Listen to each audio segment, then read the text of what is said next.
everybody. This is the Special Committee on Voter Confidence, July 12th, 1 o'clock session.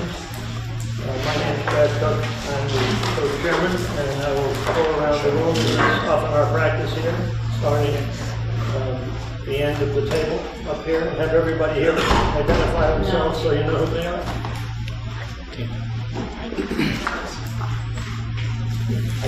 Oh, you're starting with me. I'm Penny Taggart. I'm part of the Secretary of State's staff. I'm Anna Fay, Communications Director for the New Hampshire. David Lang, Chief of Staff for the Secretary of State. Dave Scanlon, Secretary of State. Tricia Pietsu, Election Director for the Secretary of State's Office. Andrew Georgevits. Olivia Zink from Franklin, New Hampshire. Richard Swett from Bow, co-chair with Bradford. Jim Splaine from Portsmouth. And Eyring of Windham. Doug Teschner from Hayden, New Hampshire, Bradford County. Merrill from Durham. Thank you. Today we are going to see one presentation of one of the ballot counting devices that we tried the one that we currently use. This morning the Ballot Law Commission had a hearing for 3.5 hours to consider 2 other ballot counting devices that have been proposed for adoption and approval in New Hampshire. We're going to have a presentation on the standards that have been set by the Ballot Law Commission for the approval of such devices. We are going to have comments by the Secretary of State's office about ballot counting devices to the extent they want to talk about them and our experience with them. We are going to have a public comment period, and I am told this building closes at 4:30, but we have gotten special dispensation if we need to stay until 5 o'clock. We have the sign-up sheet. I'm not planning to take people in the order they signed up necessarily because we have a couple of practices. People have spoken before. We like to give new people a chance to speak, and a couple of people have asked for the opportunity to speak early because of travel or other constraints. If you don't get a chance to speak this time, we are going to have more meetings, and I will remind you when they're going to be now. On the 26th of July, we'll be at the Laconia Public Library at 1 o'clock. And we'll have presentations by pollsters and public comment. On August 15th, we're going to be at Nashua City Hall in the late afternoon and evening for a presentation by political parties and public comment and probably a topic to be added. On the 23rd of August, we're going to be at the Berlin City Hall at 1 o'clock with a presentation by the Attorney General's office.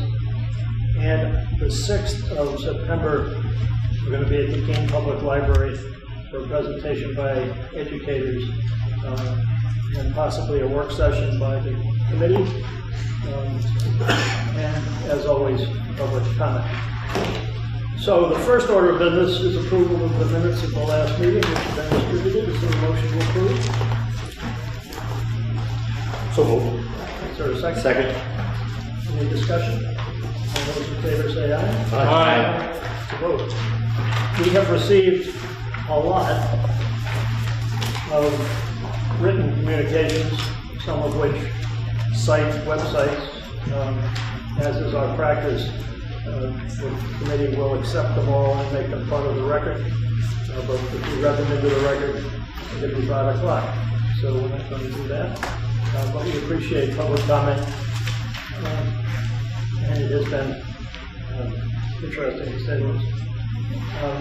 The next order of business, in my other life, or one of my other lives, I'm chairman of the Ballot Law Commission, and I just want to report to the committee and just briefly summarize the standards which the Ballot Law Commission adopted last year in its decision called 2021-1. And we approved standards that were a guide for the adoption and approval of devices. As you know, the Ballot Law Commission, maybe you don't know, is a creature of statute. We only do what the legislature tells us to do, and we were created by the legislature. And one of the things the legislature told us to do was adopt standards on the approval of valid counting devices, which is the statutory term for machines. So we approved the following standards, and it said they will include the following, but may not be limited to the following.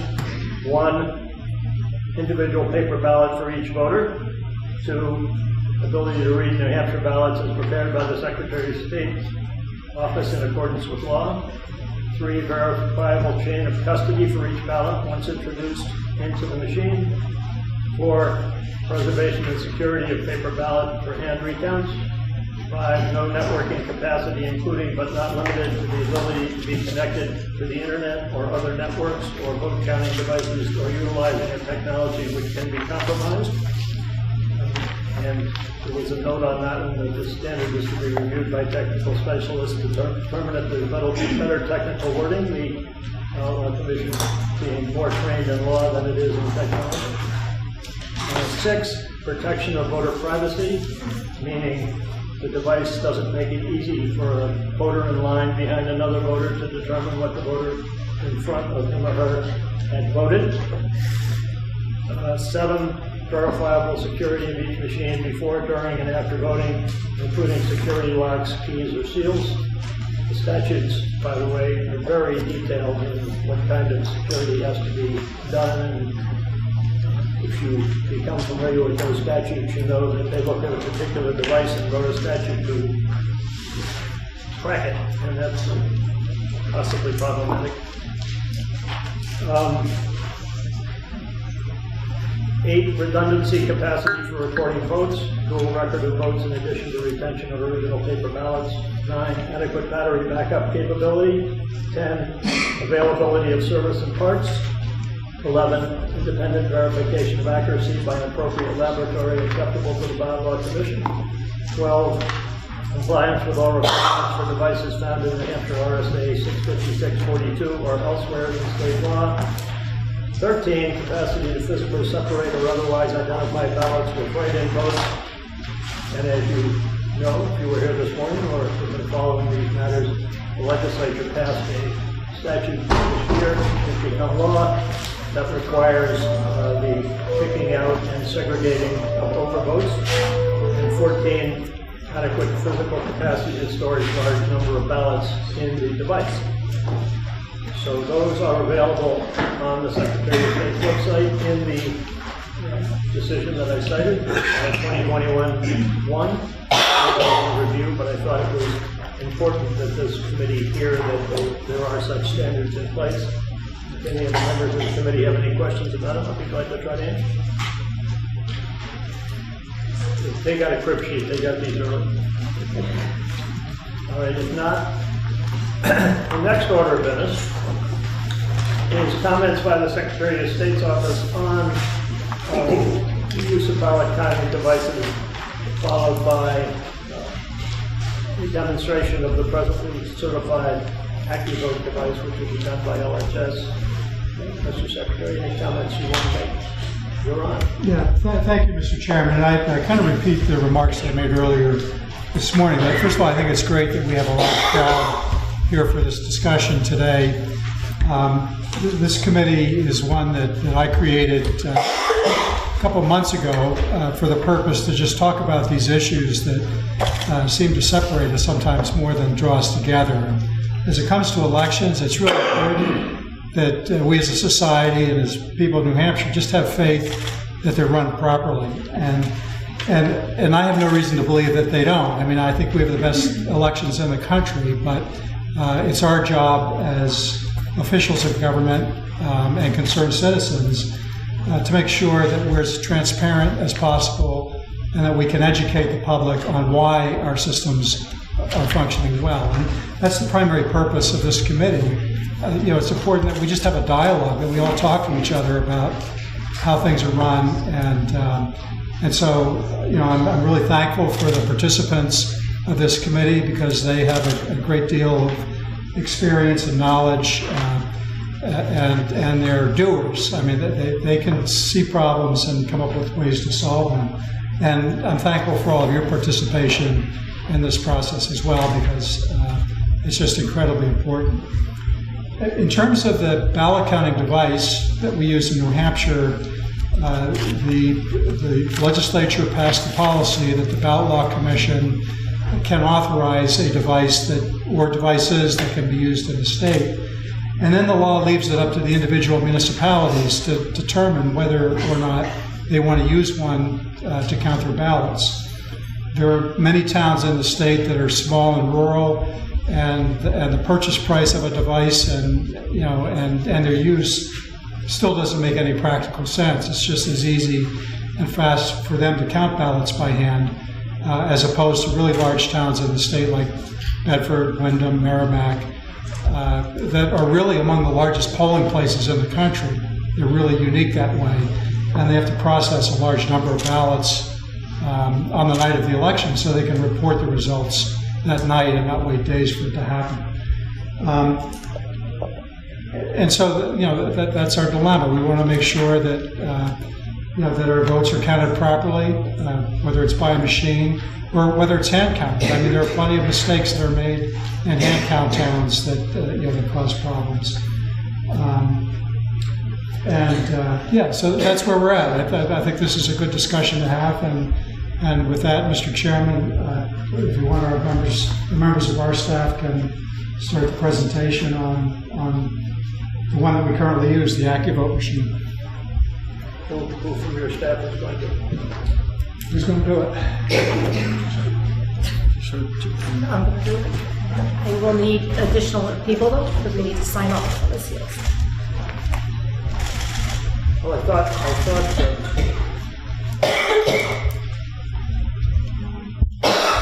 the LHS people were going to demonstrate the machine. Jeff, are you going to talk about it?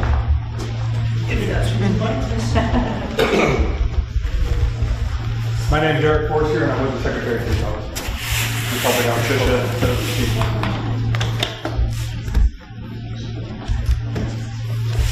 Jeff, you're going to be here as well? Yeah. So within this is where the AccuVote machine itself is in. This is the ballot box. This is what's going to be going into the machine. Within here, we have our logs. So that because we will be breaking the seals on the bag and on the memory card, because he has, Jeff Silvestro has brought memory cards with us. Because he's brought those, we will be breaking seals and we need to record that information on the logs.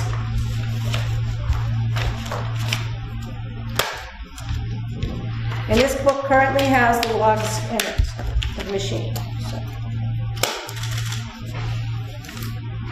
That's the second. Yep.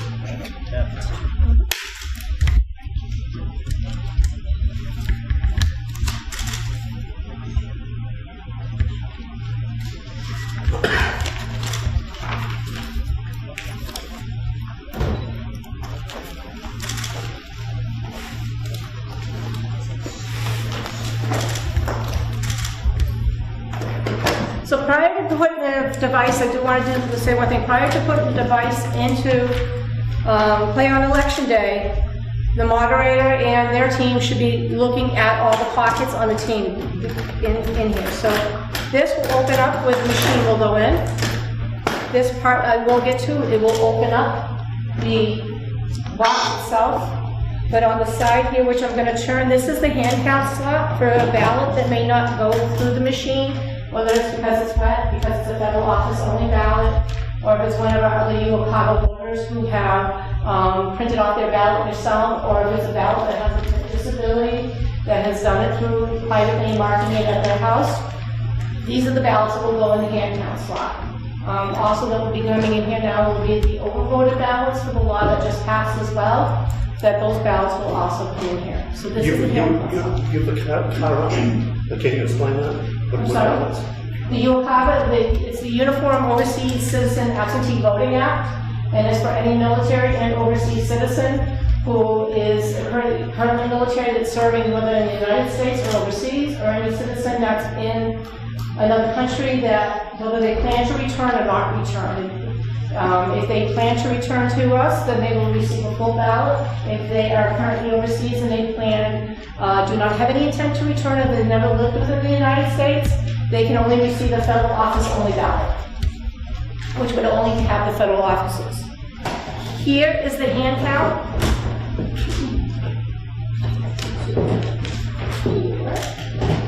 This is when the ballots go in here. When it comes to the end of the evening, this is where the moderator or as a designee will be coming in here to pull out all the ballots that need to be hand counted.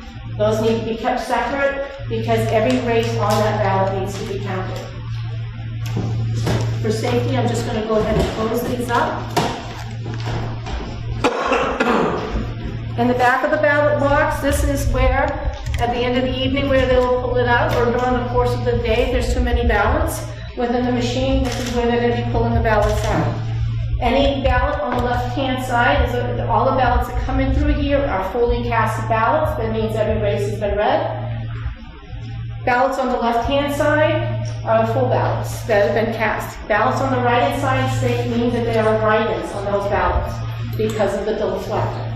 A quick question, are these compartments all locked at all times except for when ballots are being placed into them, or are they open during the voting time at the voting station? The only drawer on here that be open will be the hand count. That has to be open at all times.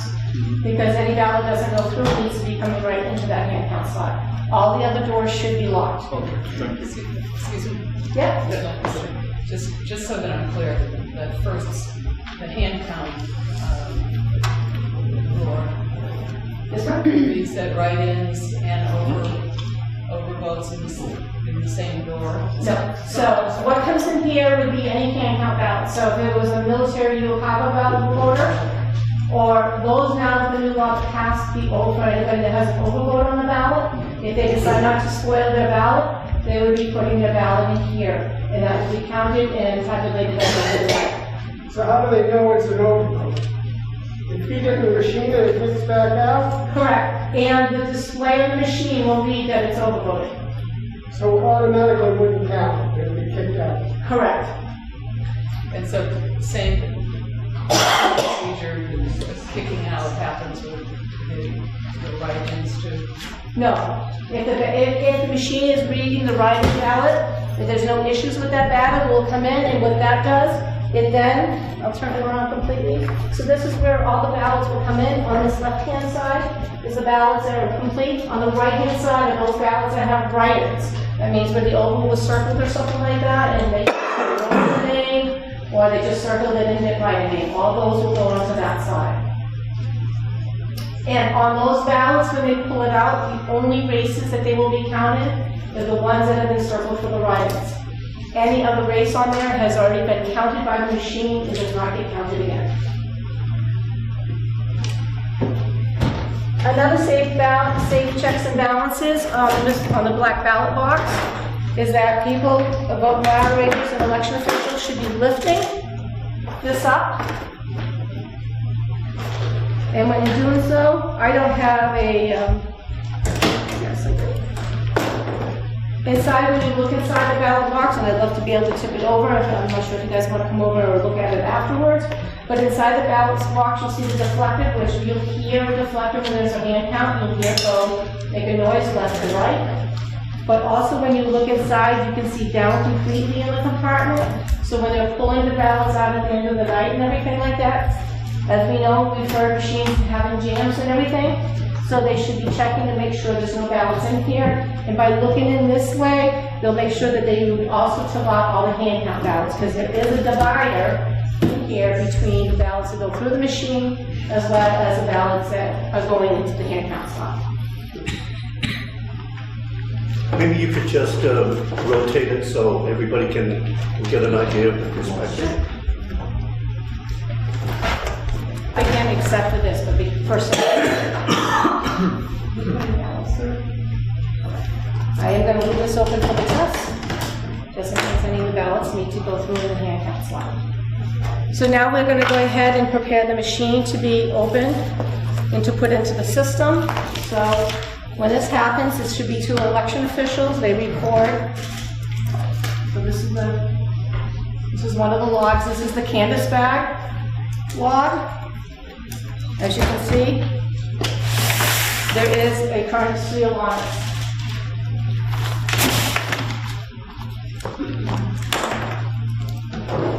it. Just to understand, when you refer to election officials, do you mean members of the Secretary of State staff, or are you talking about people who live in that community? It's the at that poll? election officials of that poll, the moderator and whoever he designates to assist them with this process. So they are residents of the voting district? Correct. So on here, we record the date, which is today is 7/12/2022. I am removing the seal, and then the seal number. This happens to be from reason. It's going to be a presentation.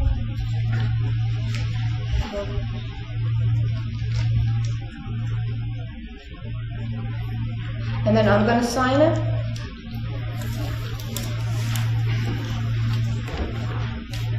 Requires 2 witness signatures? Yes. So the person breaking the seal, then 2 witnesses need to record it.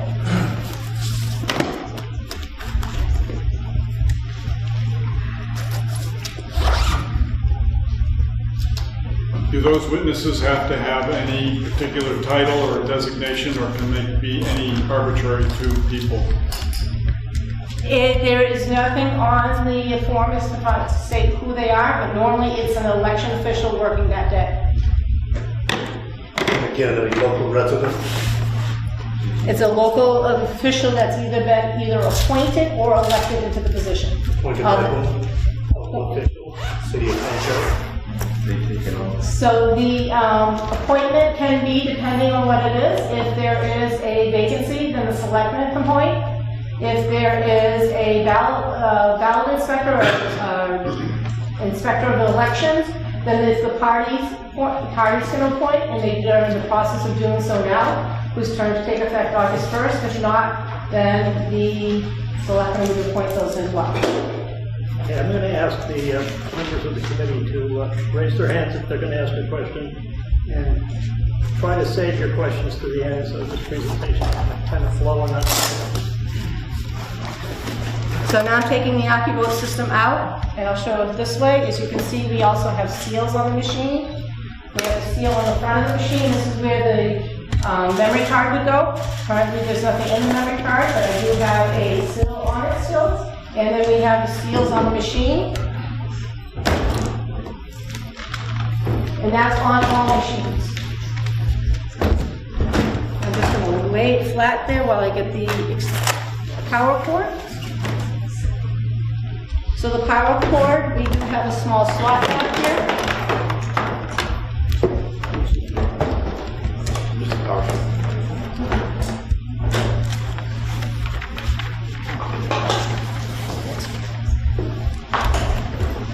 And then you slide the machine back. When doing this, you got to make sure that the seal that's covering the the memory card slot stays flat so you don't break it off. Now, this is normally sealed by the clerk and the moderator, depending, usually it's the clerk who's testing the ballots prior to the machine going into service. So when the moderator is taking, or his designee is taking it out, this will already be on here with the memory card in there. And then we would close up the machine. Step back, we need to turn, we're gonna go ahead and open this up, because if it's an election day, when we turn on the power with the memory card in there, it is gonna run a 0 report. And it's gonna go through all the races on the ballot, and for a primary, it's gonna list both parties on there, and it's gonna run a 0 report. That 0 report, when it runs off, needs to be signed by at least the moderator and the clerk, or a moderator and his designee. That remains then inside here, inside where the printer is, and it's closed out. The reason being for this is when at the end of the night when the polls close, and they put in the undercard to close the election, you'll have the 0 taken, and you should have your official results right after we're all on the same day. Then they would close this up.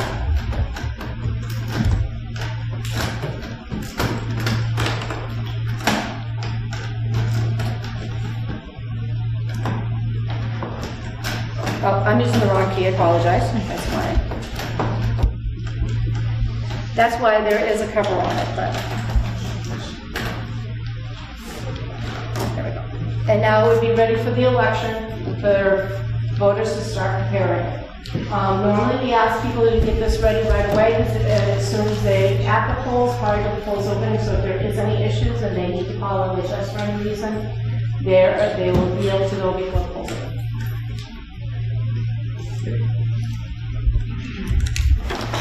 So, but if you're putting them in,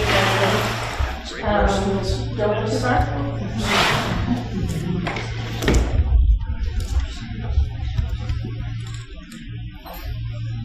So Jeff needs to put in the memory card for what he's going to be doing testing. So now I'm moving to the second log that we have, which is the memory card log. Basically, it's the same information. The only difference with this is that we do record the number of the memory card on here as well, as besides the seal.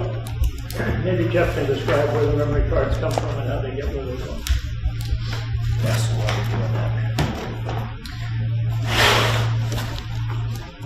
So once we get the ballot information regarding which election it is, and that comes in different methods depending on the type of election, the database is created. That database is used to burn the election information onto the memory cards. Those memory cards are then tested internally in my office. My staff has procedures very similar to the pre-election testing that's done by the clerks. Once that has passed, they are cataloged, packaged, and shipped to the clerks so that they can open them, verify, and do their pre-election test prior to the election. This is what an example of what it would look like that they receive.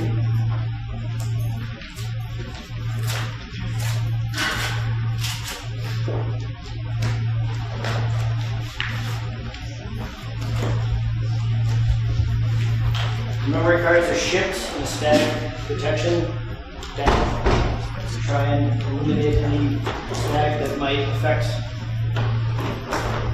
that card. Because of the age of the technology, it is very volatile, and things like that can cause the card to format. So we try to protect it as much as possible. There'll be an inventory sheet that comes with that shows exactly what we packaged. So this is 2 memory cards, and they are serial numbered. So the clerk or the moderator who is doing the testing will verify that the serial numbers on the sheet match the serial numbers on the card.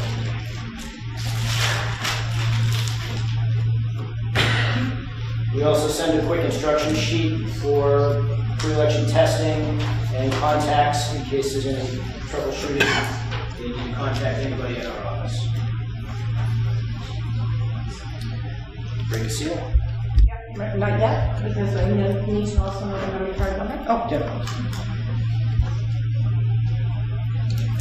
So we have 2 here. Let's use.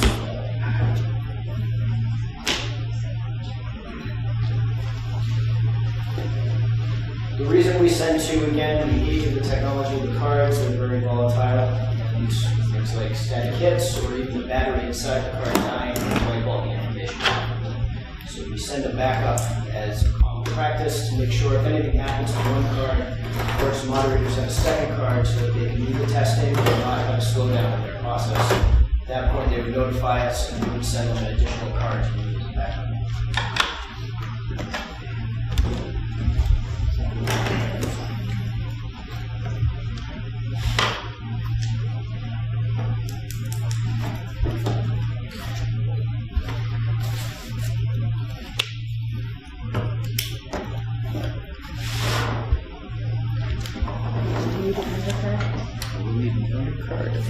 Are we stealing this?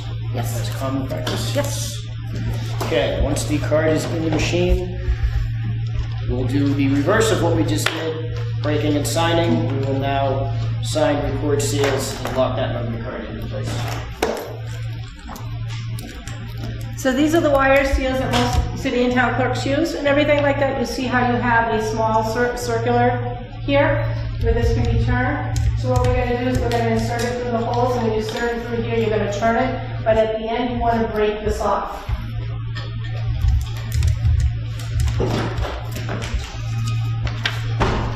I would like to reiterate that while I am doing this for this presentation, this is not something that myself or any of my staff are involved in an actual election.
So now what I'm going to do is you can see what you can't see, there's 2 holes on here. So what we're going to do is we're just going to feed it through.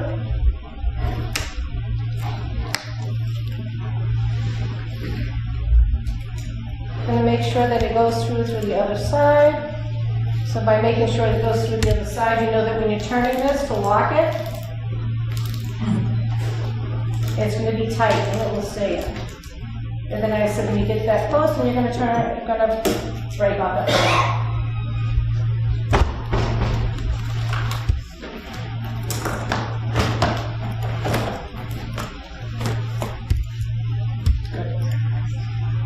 So at this point, we're ready to power the machine on.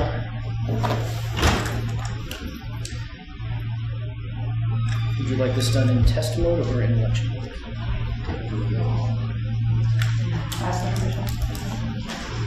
Would you like this valve done in test mode or election mode? Okay.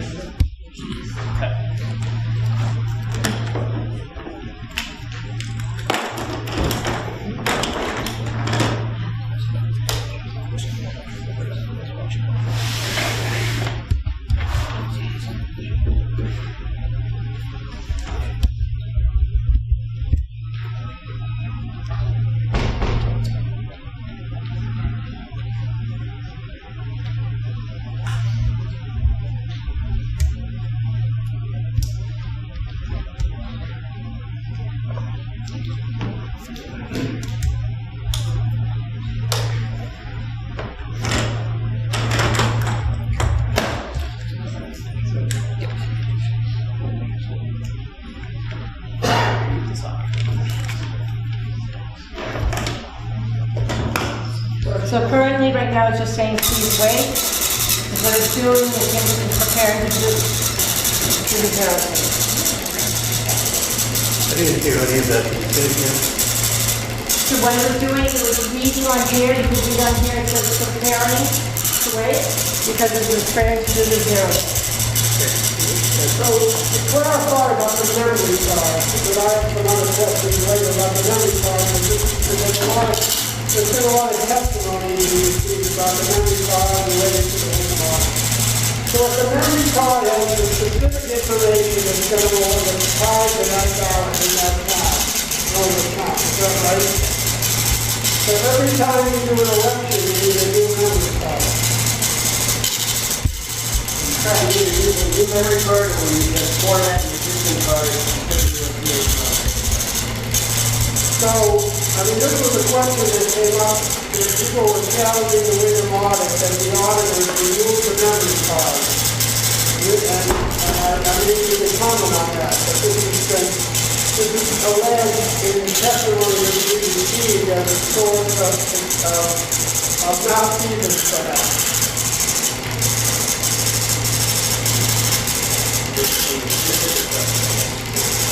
Well, there was removing the memory card, because the auditors removed the memory card before they did the audit in Windham. And this was alleged by people who testified before the committee that auditors forgot to remove the memory card, which just created potential malfeasance. You have to refresh my memory. Was the card formatted so everything was erased and the new information was put on, or was it just set back and it removed the votes that were on the card to start fresh? Well, I don't know that. I hope someone from the Secretary of State's office could answer that, because this is something that's come up in the testimony that we've received. Some clarification about whether it was appropriate to remove the memory cards at the time of that card. I think you have to read the audit that the auditors wrote on that. The auditors decided that there was a process that they were going to take, and they explained it in the audit as to why they were removing cards and changing information or erasing information on it. I don't know the technical aspect of that, but it's in their report, and so I would recommend that the committee read the report. Getting a little far afield here. When we're done figuring out how the machine works, then we get back later. So once you have this, it's going to ask you if you need another copy. If you are all set, you press no, and it's ready to accept ballots. This would be signed and left inside the machine, as Tricia said, so you have a full record of your zeros in the morning and your results in the evening.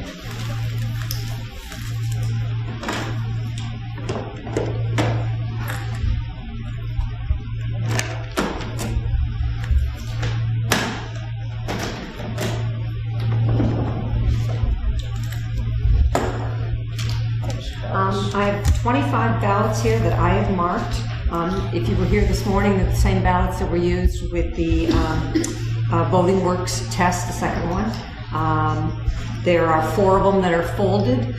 2 have been folded on the correct, where they're supposed to be. 2 have been folded through the ovals. There are a couple of ballots that have overvotes. There are several write-ins. And there is 1 ballot where the person just circled the names but didn't touch the ovals at all. So the machine probably should not be reading anything on that. And I have the results of what it should be. Tricia doesn't have them right now. We're just going through once with these? Yes. Okay.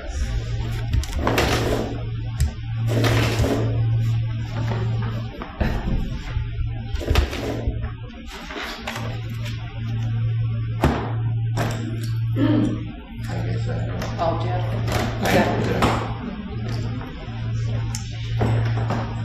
This is a common occurrence. I'm going to hand these back to you so I can show everyone what just happened. One of the security aspects of the ballot box, to make sure that nothing can be stuffed inside of it, there is a metal bar that can be placed here to block this off. This does not have the bar, but the locking mechanism was put up in place. So every ballot that was going through was hitting that and being forced back out. So, put that down and lock this back in place.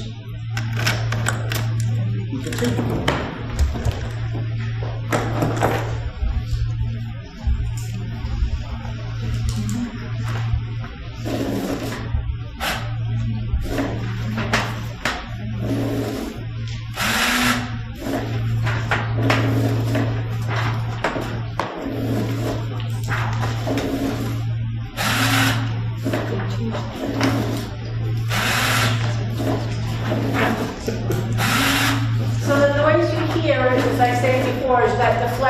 That's moving from side to side inside. It's reading that ballot.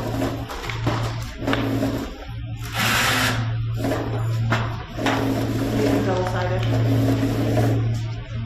Overvote? Yes, this is double-sided, so it's reading both sides simultaneously. Another overvote.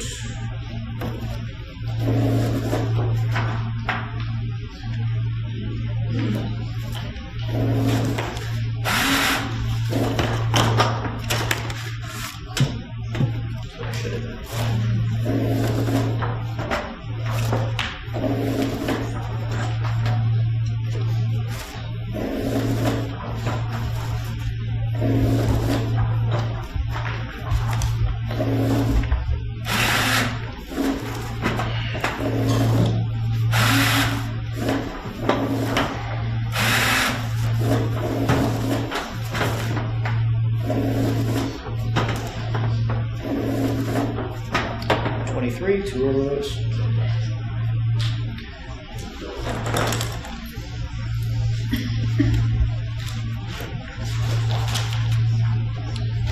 So at the end of an election, once all the votes have been cast,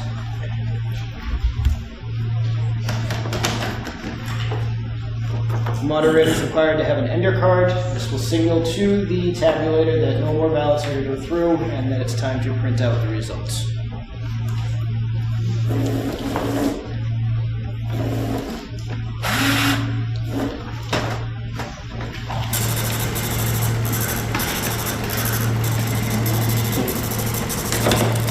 And you need to remember to take the cover off.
would like to point out that we are using a different report file for this from what is generally used. To this point, anything that was counted as an overvote or a blank or an undervote was combined together into what was listed as blanks on the report. This reporting is now breaking that out for each contest, overvotes and undervotes separately, so that we have more information about what's being counted.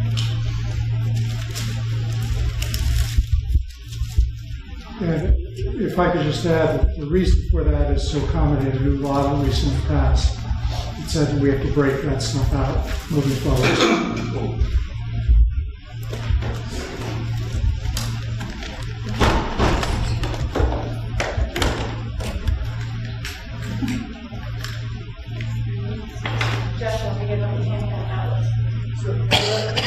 A clarifying question on that new law.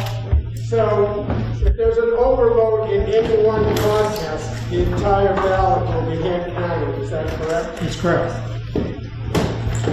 So these two ballots were identified by the machine to have overvotes, so nothing on these ballots has been counted by the tabulator.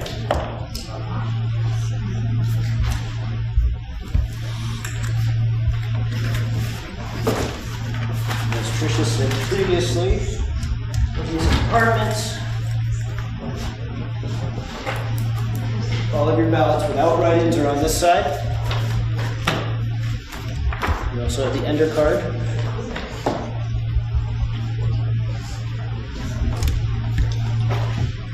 And all of your ballots that have write-ins, or if the ballot is completely blank with nothing filled in, will be on the right-hand side. Completely blank can also mean that they have circled the candidate's name or put an X somewhere indicating that they wanted to vote for that person, but it's outside of the voting target area. That's the only location that the machine looks at on the ballot. So any marking made outside of that will not be seen by the machine. Okay. That completely agrees to what I thought the machine had. What I knew the machine had to do. And then we have two that we would hand count. We have the results of those. Yes. So the only ballot out of my 25 the machine did not pick up is the one. Circle. There's one ballot here.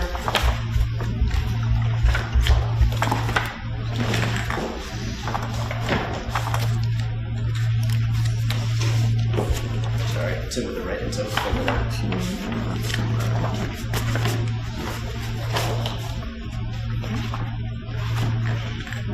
There's one, this ballot here.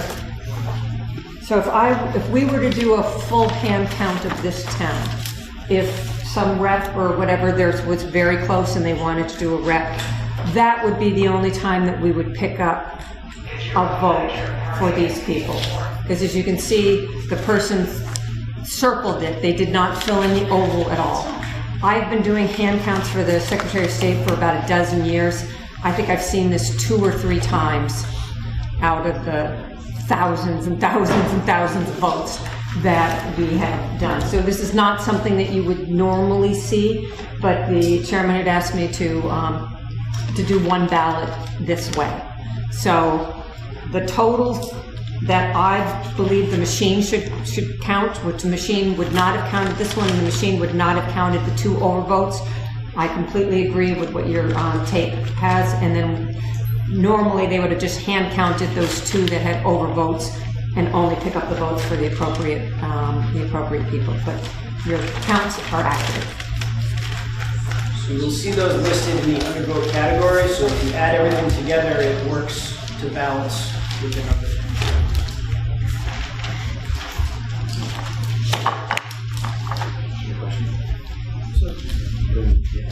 So just to ask a few questions here, the whole process in the beginning, opening the machine, going through the seals, checking it, when does that take place on election day, and who's privy to be able to watch that? Because the people in this room probably feel a lot more confident, but I'm thinking about the general public of those checks and balances of signatures. Who does that? Who's allowed to see it? So this machine has to be put into play prior to the polls opening. So whoever is in the polling place at that time would be privy to see this information, privy to see them going through, looking at the boxes. I know that some moderators even invite somebody to come in to observe the process and everything like that, to look in the box and everything like that. So whatever the moderator does, but this machine goes in prior to the election, so whoever's there should be able to see the process. But an individual voter of that town, specific ward, would have the ability to go in prior to the poll opening, 6:50, 6:30 in the morning, 7 o'clock open, and watch that process, no questions asked. Yes. Okay. What about the testing now? Isn't that done beforehand, day before? The testing has to be done, I think it's the Tuesday or the Wednesday prior to the election, before the election. It has to be done, but usually it's done by the clerk, and it has to be duly posted, and it is open to the public. But the memory card has to be put in at that point, and then it's taken out again and put back on election day, or how does that work? So on the testing that's done, again, as Jeff alluded to, you have 2 memory cards that are received for each polling location. Each card needs to be tested prior to it being put into play on election day. So that means prior to the election, the clerk and their designee, whether it's a deputy or if the moderator's coming in to assist, again, it's open to the public. They need to test both the spare card and the original card. Usually they're marked on here as spare. Oh, you don't do that anymore? Okay. So the clerk will determine which card they're going to put in the machine, which card they're going to use for a spare card should something happen to that one memory card. Do they take it out after the testing and store it until election day, or how does that work? Now, during the testing procedures and everything, when they come to turn the machine, it'll ask you if you want to test the ballots. And as Jeff alluded to, they give them instructions on how to test the ballots. At the end of the first card, they're going to go ahead and take that card out and seal it into the back. They're going to put the second card in to test that. When it comes to prepared for the election, after it's done test, and they did like Patty Lovejoy did and compared the numbers and everything matches, when it comes to that final test, it's going to ask for another copy. They're going to say no. It's going to say prepare for the election. They're going to say yes. They leave that memory card in the machine and seal that, and then seal it in the back. Can you describe the testing process and how it differs from what you just demonstrated? So the testing process is they have to test 50 ballots. And when they test it, so that means the clerk needs to mark those 50 ballots randomly. Similarly to what was done here? That is correct. Okay. And when they do the testing of the ballots, they need to put the ballots in 4 ways. So they're going to put it in face up, head first, face up, feet first, back side, head first, and feet first. So they have to put the ballots through 4 times. So when they do their tallies, and again, they're doing the same thing like Patty Lovejoy did, prior to the testing, they're making it's like a hand count spreadsheet saying, okay, this person has this many marks, and then they're going to times it by 4 because of the orientation of the ballot going in 4 times. Is there a form that they fill out that designates who did the testing and who witnessed it and what were the results of those tests? Or how is that recorded so that there is a written recording of that testing? Within the law, they do need to test the ballots. There is nothing that states who signs off on the testing of the ballots, but they need to preserve those test ballots and all the test tapes separately from that election. So let me understand that. Let me understand this. How many voting precincts are there in the city, in the state? 300. 309. I think it's around 310. Yeah, because we've had some that went to 2 in November, and we just had, like, that just went to 2 locations. So around 310 tests are done at each election before the polls open by people who live in that community, are not state staff, are not the company staff, but they're people who work in that, live in that community. So they're doing those tests. If anything was done to any of the memory cards that could be considered setting that up or doing any kind of fraud, there would be 310 opportunities to find that out in the state before election even begins. Is there any other way that we could imagine that fraud could occur with the voting counting machine? So, one, there are 310 polling locations within the state and everything, but not everybody uses the AccuVote machine. There are approximately about 196, 197 that are currently using the AccuVote machine. Within there, they have multiple machines for some of the towns. I know Milford uses multiple machines, especially this past election, some of them use 2 machines. So each machine needs to be tested. Each memory card needs to be tested. And they're tested by the clerk. And some of the clerks, the town and city town clerks are elected officials who are elected by their voters.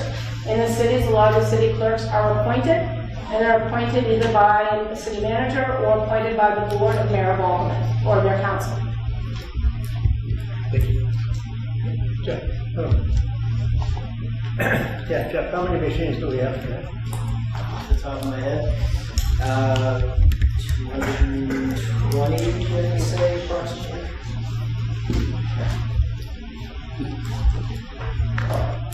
Other questions? Yes. Yeah. Could you just explain the process of putting the information on the memory card? So when we receive the election information, meaning the candidates, the contests, the rotation of things, the vote for, whether it's a vote for 1, vote for 2, vote for 3, we receive all that information. So for a local election, we would actually design the ballot itself and input all that information into a database that generates, can I get a ballot? Please.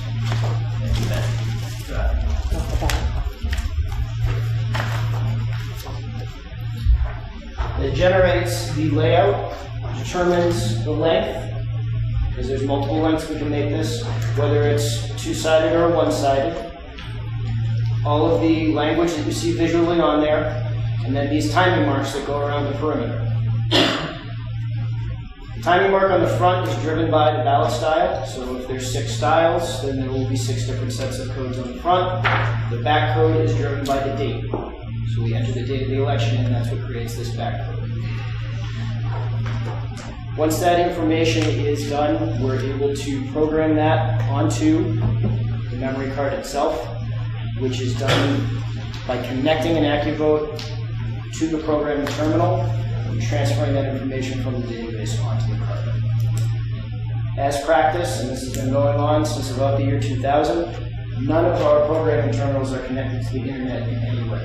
No wireless, no hardwired, no local area network, nothing. They're completely air-gapped systems sitting alone in a locked office. For a state election, the state would actually generate the image that you see in this example here. We would generate the timing marks through the database. We would provide them the timing marks, which would allow them to make a print-ready ballot.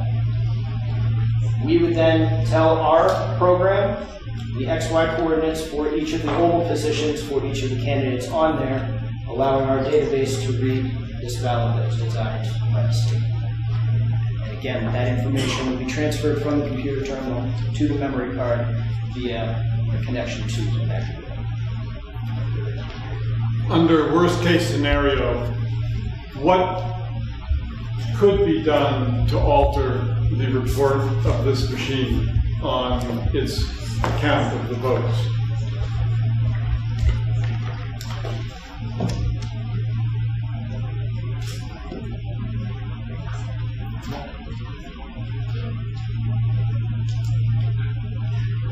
The software itself is so locked down, there's really nothing that can be done from that perspective.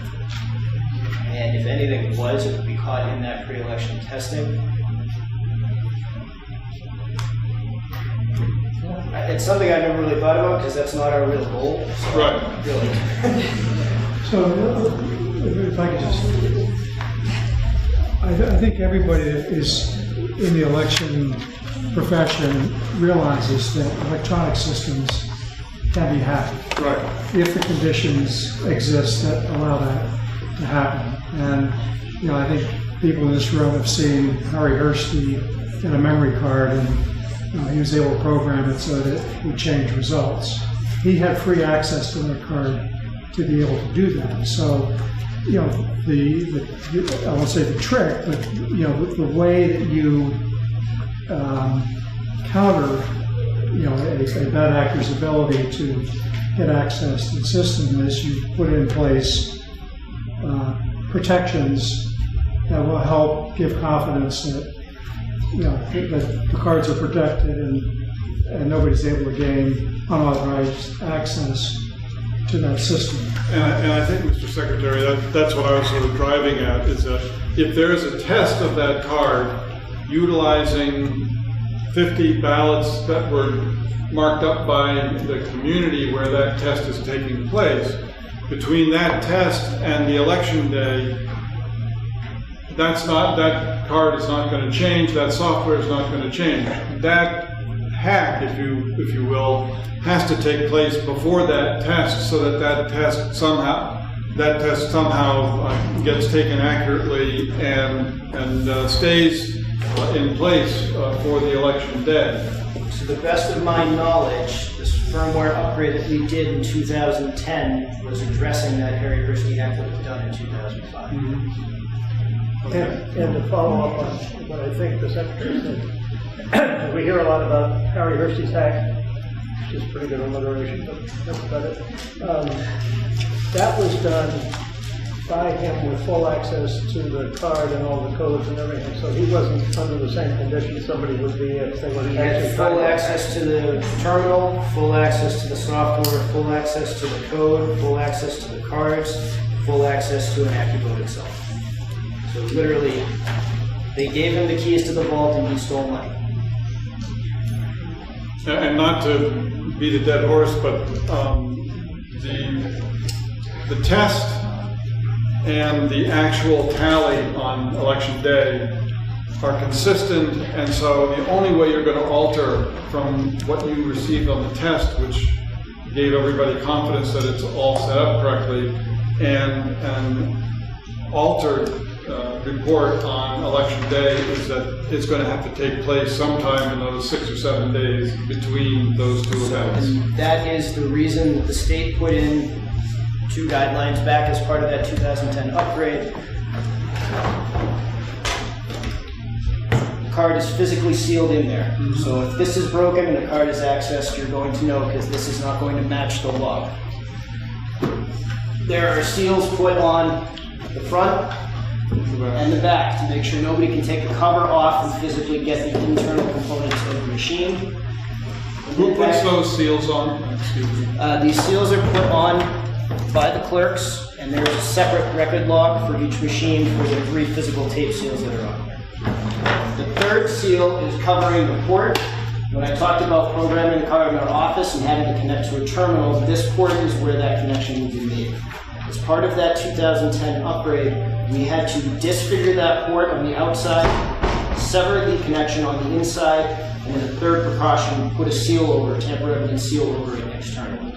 So every machine in the state, when the auditors did their audit, they checked all of that by opening it up and verifying that everything had been cut and disconnected. We also did paperwork with oversight from the Secretary of State, the Attorney Generals, and the local officials when that was done. So we had witnesses showing that the work was actually completed, that things were destroyed, things were disconnected. So there's no way to access this machine externally in any of the polling places. So, Jeff, if I may, on when the seals are removed, because we just have made this on the machine, so when the seals are removed, as you can see, it shows that there's void on it. So if a seal was removed from the machine, it's like our red security tape on our ballot boxes and everything like that. It will show like void on it.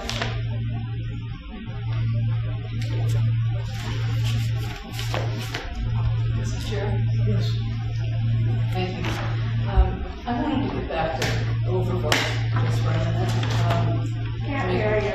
I want to get back to the topic of overvotes briefly, and I just wanted to make sure that it's clear what happens when there's an overvote. There's no opportunity for the voter to do a redo at that point. You set them aside, is that right?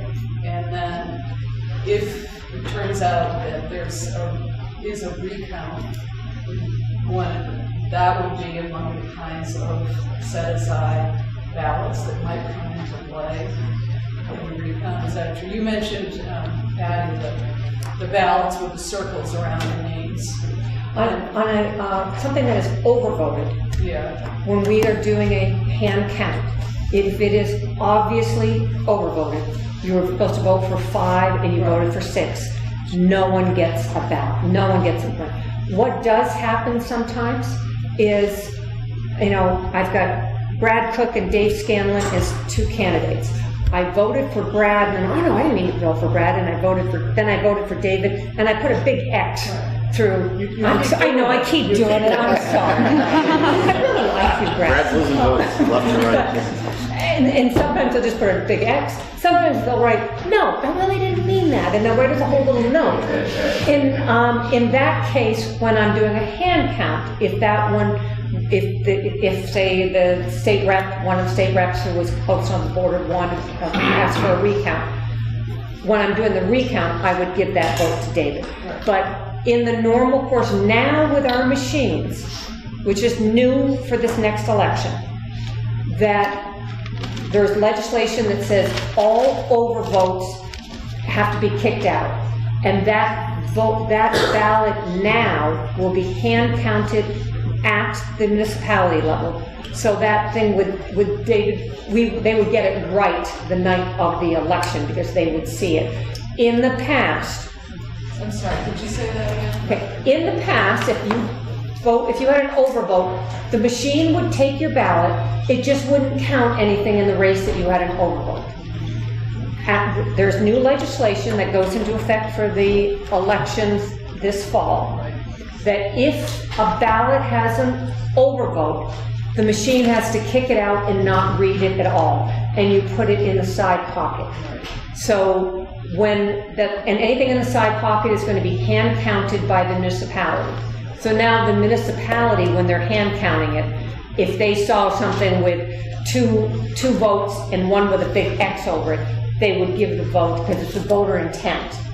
The voter intent is what controls. So starting this fall, with all elections, overvotes will get kicked out. The voter will be asked to put their ballot in the side pocket. There's a big sign on there that says these are going to be hand counted. And so that's a new process because of new legislation. That's to determine that it's truly an overvote. Yeah. Corollary to that is, under what circumstances does a voter get to discard a bad ballot, having X'd the wrong candidate and not done an overvote? Can they then turn that ballot back in, get a clean ballot, and vote for the person they want? Yes, you bring, and the moderator will put spoiled ballot on it and give you another one. I think you get 3 chances? Yes. You get 3 chances. But you don't get one chance when it kicks back an overvote. No, when it kicks back an overvote, you are just going to be instructed to put it in the side pocket. Once you've put it in the machine, you don't get another shot. So you've got to catch your mistake. Yeah, I mean, most people know. The times when you get a lot, some people intentionally overvote. I told both of these guys I was going to vote for them, and I did. It's not going to count for either of them, but I can honestly say, yes, Brad, I voted for you. I was voting for David, but yes, Brad, I voted for you. So some people intentionally overvote. We do get more overvotes the more state reps you have. When you're looking at dairy, you have 10. And if somebody's doing a straight thing, that's easy. But if they're, kind of going back and forth, it's easy to do 11 when you're really meant to do 10. Mm-hmm. So at 5, you're apt to have more overvotes than you are at, if you have to vote for 2. It happens. Question. I have a question about the paper. You had some questions about the paper and some testimony. And I know in some cases photocopied ballots are appropriate when you run out of ballots or you powder ballots and these sort of things. And my question is, how easy or difficult would it be to run a photocopied ballot through the machine?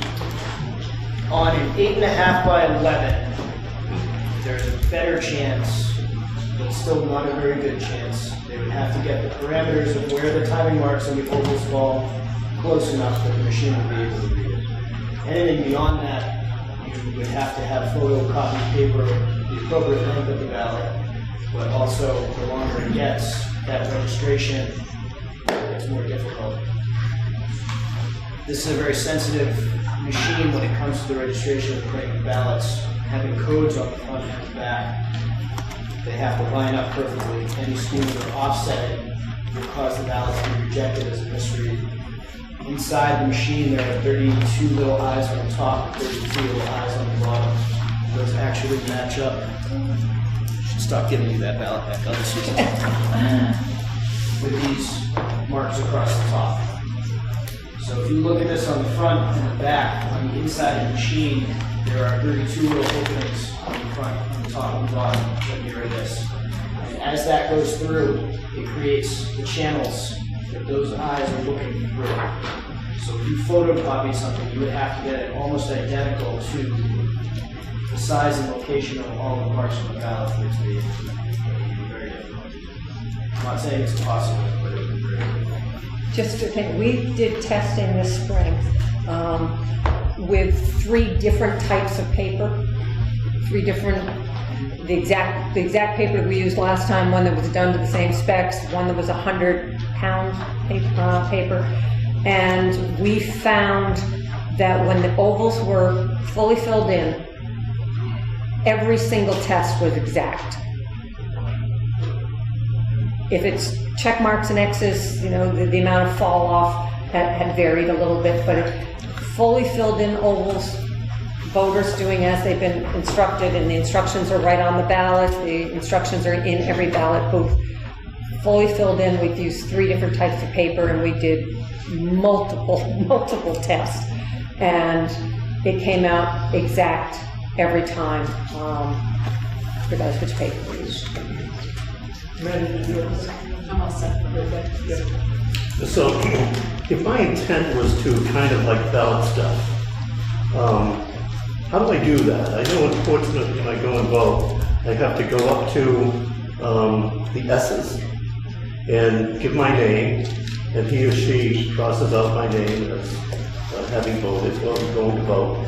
Then I'm given a ballot, an official ballot, and I go up to the polling booth, and I make my choices with a pen provided by the city. And then I go up to the voting machine, and there's always somebody standing there, kind of guarding the machine, and I put my ballot in. If I had another one like under my coat to slip in, it seems to me that I would be caught. So how do I ballot stuff if I want to? So I guess my question to you is, where did you get that second ballot? In order to do the ballot stuff. Exactly. So there's that double bind, that double protection, that making that ballot would be extraordinarily difficult anyway, photo staff. And somebody's watching you when you're putting the ballot into the machine. So it's literally impossible. And this risks some kind of collusion between a couple of people who are working at the polls, and somebody's going to notice that someday. So my experience in Londonderry is there's always a machine tender, there's somebody who's an election official that's standing near the machines in case anyone needs assistance, kind of keeping an eye on everything. And there's usually at least 1, if not 2 police officers standing an eye shot as well. So, and it's somebody from the community. Well, and you have everybody else who's voting who's queued up behind you as well. So they might be angry. They could potentially be angry, yes. Other questions? During the process of the checks and balances on the signatures, are those able to be accessed throughout the day? So say someone came in and said, could I just see the signatures from this morning? Is that something that can be asked of the voter coming into the polling location? As long as it's not disturbing the process for the moderator, I mean, if the moderator is doing it in the middle of the absentee ballot process or something like that, it may be, but those forms are public and can be requested through the right to know. Because that's where I feel some doubt could be created with people is if someone comes in, Joe Public, can I see the signatures? And they notice that there's supposed to be 3 and there's only 1. We want to make sure that process is done precisely, perfectly like it's done here today, because that's the doubt that is created in the public if 1 signature is missing. Yeah. And for the state elections, the Attorney General's office does go out, and they they have a checklist that they go through, and that's one of the things they also check besides to make sure that all the seals are on machines and on memory cards as well. So they have a long checklist that they do when they go out to the polling locations. So, Jeff? Yes. How long have these machines been used? More than 20 years.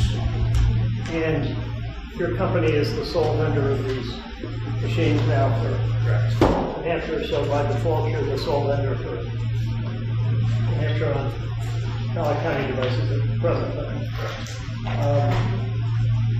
You're familiar with the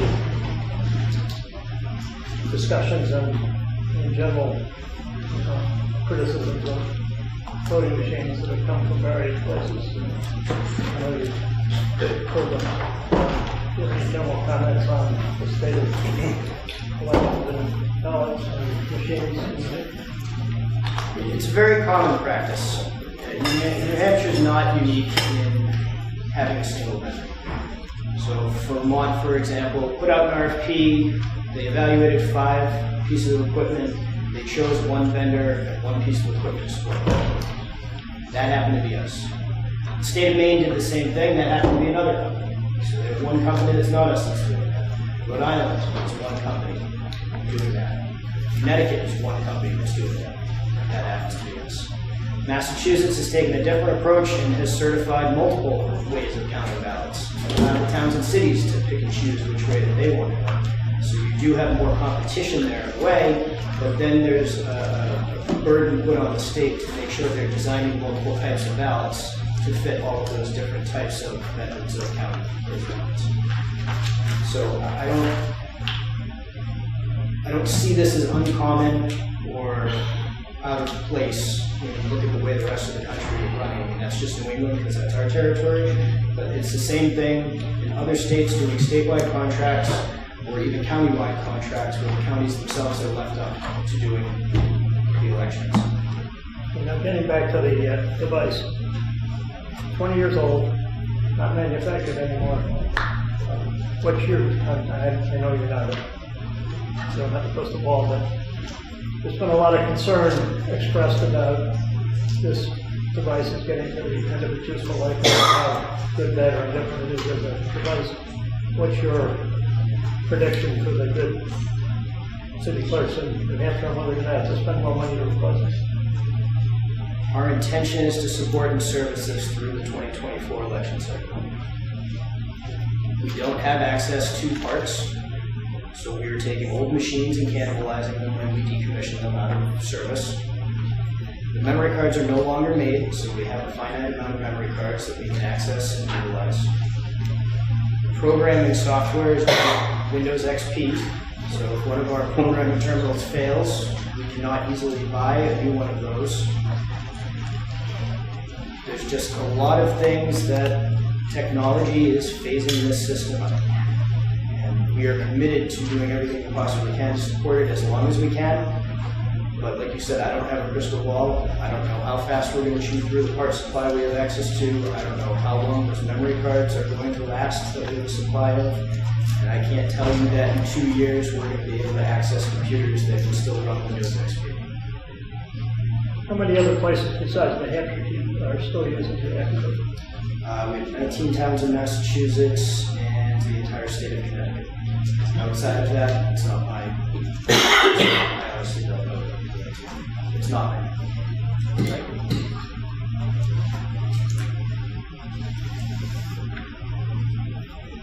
Thank you. Of the machines that are in New Hampshire, are they all identical? I see they didn't all get purchased at the same time. Are there any differences among them? There are models A, B, C, and D. Between the models, it was different manufacturers. The original manufacturer was Global Election Systems. They eventually were acquired by Diebold, which was then spun off to a subsidiary called Merrill Elections Solutions. So at different stages of the product being owned by different companies, there are production runs. As far as the machine itself, maybe the person who manufactured the LCD screen, that component was different somewhere along the line. I know some of the models have side screws and some of them have the screws underneath to take the cover off. But the main components as far as like the MRAM chips, like the motherboard, all the design was the same. So there may be some components that were manufactured by different third parties, but the actual design and everything stayed consistent.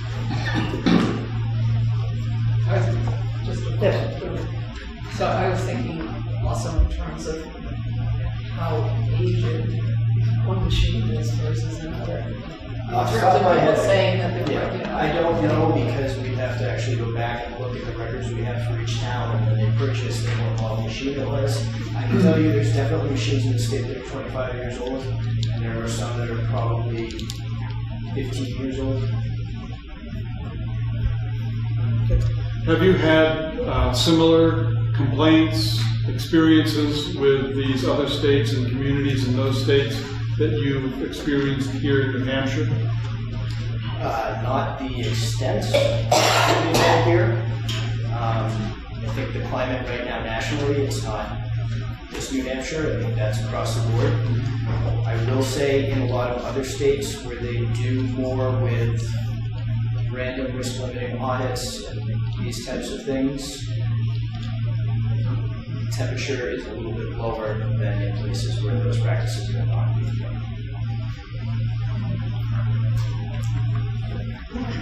Anything else? You presented a different device to the Ballot Law Commission this morning. Some of these people were here and saw it, but what's your general comment, not just on that device, but on the next generation of things that are coming along as to reliability and safety and perhaps upgrades? Well, I mean, as technology, evolves, we see things becoming more modular, having access to things. We talked about the digital archiving of ballots. So right now we have the physical archiving of ballots, but if anything were to happen and they were damaged, we lose that record forever.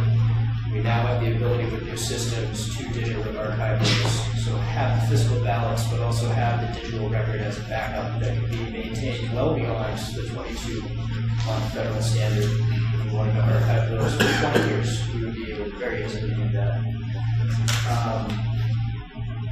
Security, I mean, you're talking more encryption, you're talking about multi-factor authentication that we talked about, where you need to have a physical device that's programmed and also a password at the same time, two-step authentication.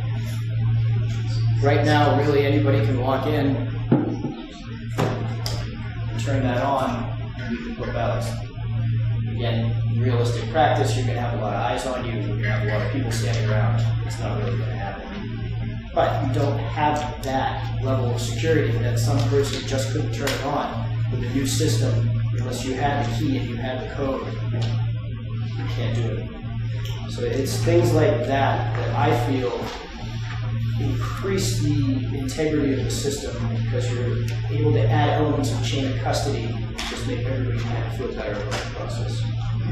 It's going to be up to the Ballot Law Commission, obviously, if there's any value in that or not, but just as a vendor, someone who's worked in this industry for almost 25 years, I see those as improvements, and anything we can do to improve moving forward is just going to make the whole process better. One last comment, and that is really addressing what you just talked about, which is we are a special committee to address voter confidence. What is it that we can do right now? I heard you mention that other states and other communities don't have the same level of heat, if you will, on this particular topic because of a broader auditing practice. Are there any other things that you see that could be done with regard to the technology that is currently being used in New Hampshire and is being proposed to be used that would address voter confidence and help to diminish the temperature and increase the level of confidence in the state's voting process? So it's not my place to endorse anything like a risk limiting audit, but I would say that we see benefit to it in other states. That'll be up to the legislature ultimately to make that decision. Mr. Chair, We passed one this year. may I make something? This year, legislation was passed so that we will be doing more post-audit, post-election audits. At the primary, we will be selecting 2 locations. They will not know about it ahead of time. And after the election, all of those ballots will be brought here. We will be doing a high-speed scan of every race on the ballot. At the general election, we will be doing a minimum of 4. And at the general election, when, say, a state rep, which is most of our recounts are state reps. Every once in a while, we have a state senator, but generally it's state reps. For at least 10 of the state rep races, we need to pick one other race at the top of the ballot between president and executive council, and also do a full recount of that race in the town. So starting this fall, we will be doing, as you talked about, more post-election auditing. We're never involved in any of those. They're not, yeah. Beyond that, I'd say what you are doing with the seals and the logs is above and beyond any of the other jurisdictions that we operate in. So I really feel that you've taken the adequate steps to go and harden the system as much as you can, given the technology restraints that we have. Any questions from the committee? Thank you both. Now, if we can get that lovely machine out of there, because we're going to have public testimony and they're going to be looking at the machine.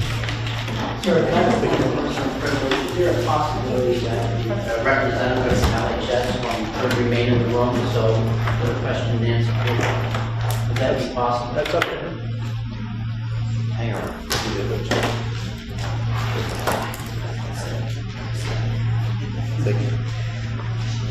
What's your name? Jeff Sylvester. Jeff Sylvester? Sylvester. Unfortunately, I am running primaries. We're preparing to help our customers run primaries beginning of August in Connecticut and Vermont. And I've been here all day, so I really do need to get going so I can pay some attention to those customers and their elections as well. Mr. Chairman, are you about to open it up for the statements, public? We've got a couple other, we've got one more witness who's going to testify before we get to public comment. All right, so, and I hate to do this, the only reason I asked, my name is on the list, and I never thought we were going to do this long with the demonstration, and I already rescheduled my cardiology appointment, I got to be out of 2:45. So, I don't, you're going to have other hearings, I'll go to those other hearings. But if there's an opportunity to get in here for 3 minutes, I'd be... As long as it's not going to have an effect on your heart, we'll take it. This whole thing is having an effect on me. Mine too, but I don't have a cardiologist. As soon as this machine's out of here, all right, and I'm not asking, that's the reality. There's AEDs in the building. Pardon me? There's AEDs Oh, I'm in way the building. beyond that. I'm on echocardiogram. I'm being kept alive by chemicals and electronics.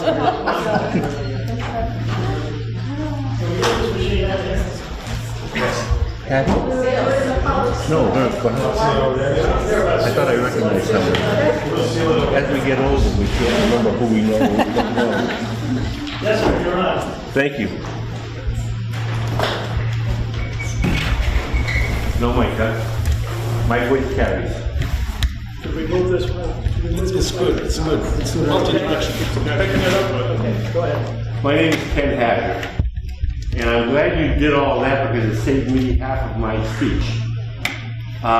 For 20 years, up until 2015, at which I retired, I was the sales and marketing manager for LHS Associates.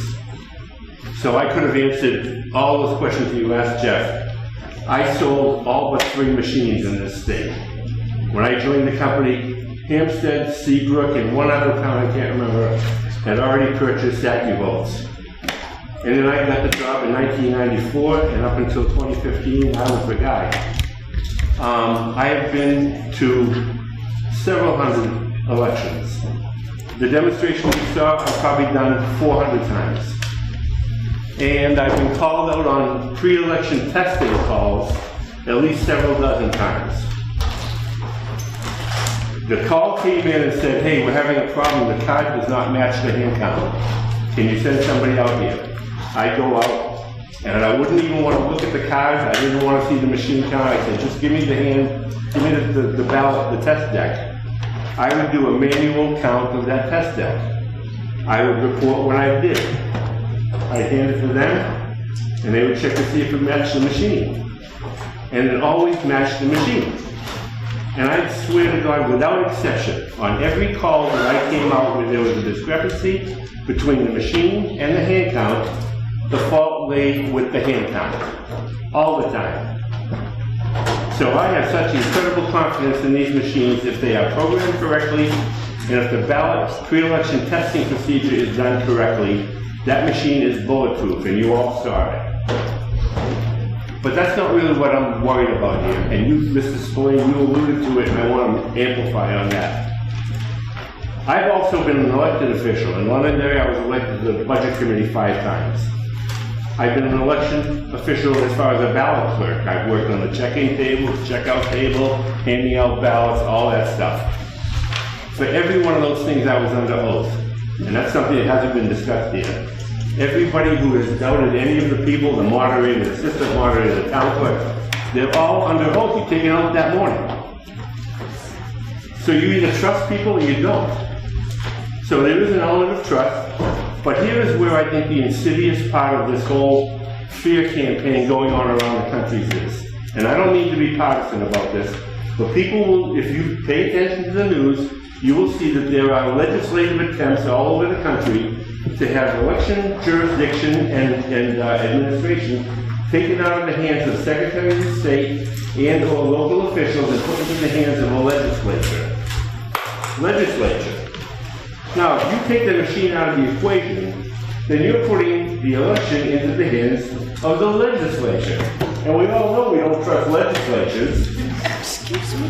Why do you think machines were invented in the first place? The reason machines were invented in the first place is because you had Boss Tweed, you had the Daily Machine, you had all these political machines, and as Joseph Stalin said, and we all know Joseph Stalin was a great believer in democracy, it's not the voter, it's not who votes the ballot that counts, it's who counts the ballot that counts. And I'll be damned if I'm going to allow a legislature that has its own specific interest to get into the hand counting of the ballots. And this is why the machine is so important in this equation and why they want to get the machine out of the equation.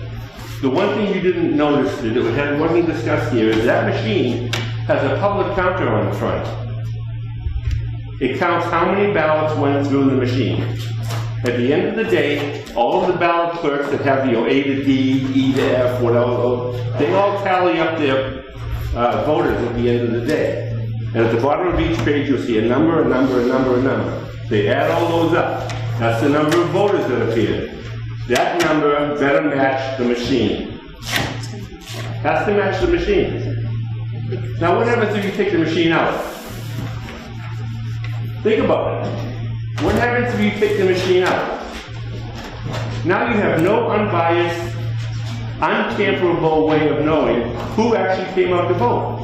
So let's say I have my people in place. I have my hand-picked counter, my hand-picked ballot clerk, my checking clerk. Everybody along the line has been hand-picked by my legislature. They can do whatever they want because they don't have anything keeping them honest. The machine keeps the process honest. And my final statement is going to be this, folks, and you're going to be really ticked off at me about this one. You're all tools, okay? This goes way beyond the machine. The people who are financing this unrest and chaos throughout the country, they know the machines work. In fact, that's what scares the hell out of them. They can't mess with them. So they get all this stuff, oh, I can't trust this, I can't trust that, yada, yada, yada, the audit. It's all baloney. Because the facts are on my side.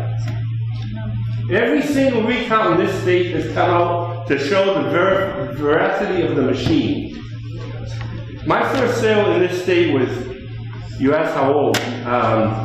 1995, I sold the first AccuVote. Prior to that, they had, maybe some of you were old enough to remember the Optech machine. That was the one, the predecessor to that. So I've got a lot of experience in this area, but right now I'm not working for anybody, I'm retired.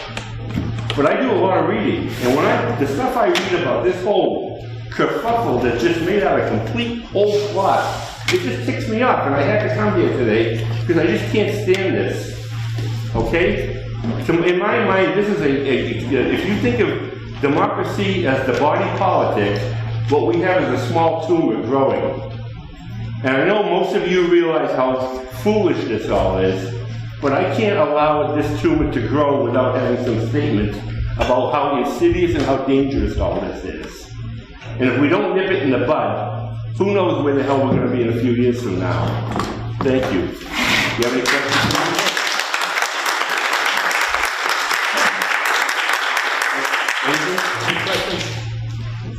I'm just wondering if all of this, these machines you sold and all these 400 times you had to make presentations affected what you're doing today. Well, you know, I had to do it every time for a different set of selectmen, town clerk. Talking about your heart.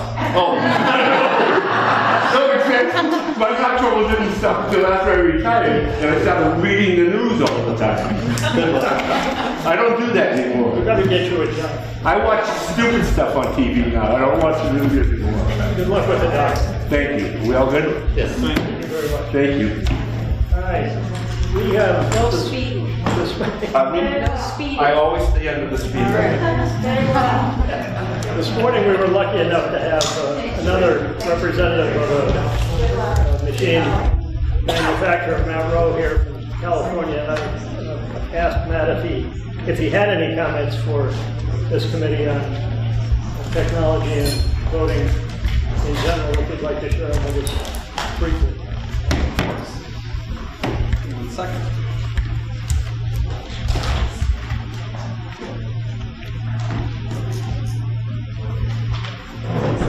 First off, thank you, co-chairs and members of the commission, for the opportunity to speak on the topic of open source voting technology this afternoon. My name is Matt Rowe. I am the head of product at VotingWorks, which is a nonpartisan, nonprofit organization that builds open source election technology, including the only open source voting system used in the United States today, which we presented, as Chairman Cook mentioned, to the Ballot Law Commission earlier today. The goal of my testimony today is to briefly describe what open source software is and how open source software can increase public confidence in elections. I'd like to first explain what it means for software to be open source. The source in open source refers to source code. The source code for a piece of software is the set of instructions written by programmers that a computer follows to achieve the desired software's behavior. For example, source code may instruct the computer to display a button on screen and then take a particular action upon the user tapping said button. Source code is like a complicated recipe for baking an intricate cake. And much like tasting a cake doesn't involve looking at the recipe, using software does not involve looking at the source code. In fact, for most software, the source code is kept secret, only available to the original programmers. By contrast, open source software is software where the source code is always available to anyone who wishes to see it, much like a cake sold with its recipe attached or published on a website. Much of the software we use today is open source, including all major web browsers and most of the software that powers the internet. Whenever you visit a website, you are using open source software. Open source software is utilized in nearly every industry, including scientific research, financial services, and cybersecurity. Now, the key benefit of open source technology is transparency. Anyone is free to review the source code to understand in detail how it behaves. In my baking analogy, this means everyone can see every ingredient, its amount, and how the various ingredients are combined. In the world of election administration, especially at a time where our country is particularly polarized, Open source transparency provides a common ground of facts that we can all trust because everyone can perform their own verification. Allegations of internet-connected voting systems or malicious code that changes votes can be dispelled by an analysis of the publicly available source code. Given that all the open source software is out in the open, the technical review of the source code can be conducted by any independent computer security expert that, most importantly, you choose and you trust. It is for this reason that the Little Hoover Commission, an independent bipartisan state oversight agency, concluded last year that an open source voting system is the most important improvement to make to California's election infrastructure. Election officials know that securing elections requires facts and transparency. Proper security procedures must be followed, and those procedures should be transparent for the world to see and evaluate for themselves. Election officials are publicly accountable for the work they do, more so than almost any profession. This transparency of open source software mirrors this public accountability. Now that I've defined what open source software is and why it's important for election technology, I'd like to also discuss how open source voting systems are used in practice. An open source voting system is used just like any other voting system. The well-established practices for certifying, testing, and operating voting equipment do not change when using open source voting systems. If an existing closed source voting system vendor decided to open source their software tomorrow, the equipment and user experience would not change at all. The only difference would be that the source code is open for everyone to inspect and everyone to understand. Ultimately, the only change that open source software introduces into the election process is increased transparency and increased public confidence in the election outcome. It is important to stress that open source software is only one layer of trust building. In elections, open source software does improve trust and public confidence, but it's not enough on its own. We also need other measures like paper ballots, post-election audits, and other measures that this commission has discussed. Thank you for your time, and I welcome any questions. The current system that we have on the memory card, is that an open or closed? Closed. Okay. Has it ever been asked by the ballot law, I'll put this one to you, Ben. Has it ever been asked by the ballot law commission to ask for the source code, or do they claim it as intellectual property? We don't get involved in that part of the regulation. We just approve we certify the machines for use in the state, the administration and the coding and the inspection of the coding and all that kind of stuff. After the initial description to us is done under the auspices of the Attorney General's office and the Secretary of State. So the answer is no, but it's because we never had the opportunity to ask the question. Okay. We did get a presentation from Matt's company this morning on their product as a possible alternative in the future. And I guess a follow-up question would be is, could our current software, and again, I'm not a tech guy, could our current software be changed to open? Yes, and I want to clarify that it is not changing the software. It is simply, it is, I just want to confirm that. It is not modifying the software. This is simply a policy choice that the ultimately manufacturer and designer of the equipment, the programs behind the actual machines, could open source the software and put it in view for public inspection. That is a policy choice. It does not change the actual voting equipment at all. I think something that you should understand about Matt's company is they're a not-for-profit company that is making this available, they hope, all over the country. I suppose the legislature can pass a law that says any ballot counting device in New Hampshire would have to have open source software. Open source is way beyond me. I went to law school, not technical school, but open source software does not mean the software is available to anybody to change and manipulate and use, so it doesn't open it to compromise. It just makes it available so somebody knows what it says. Did I say that right? Precisely. I was listening.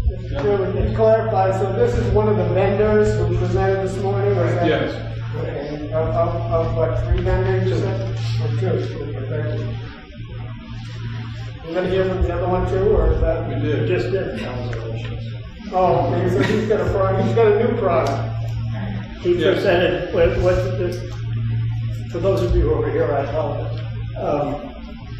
We were in the second stage of the bylaw commission considering a device that the town of Wilford asked us to certify, which is also represented by LHS. And this morning was the second consideration of that device. Matt's company also came because they had requested that we consider it. Thank you. It has not been requested by any town or city, but which is the normal process. Any other questions? Thank you. Thank you. Russell Muirhead.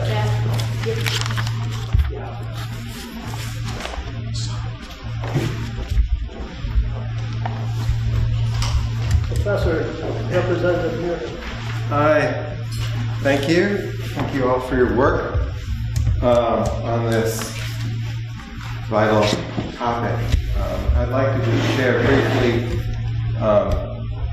some of the reasons for my own confidence in New Hampshire elections based on... You want to identify yourself? Oh, I'm sorry. My name is Russell Muirhead. I teach politics. I teach political science at Dartmouth College.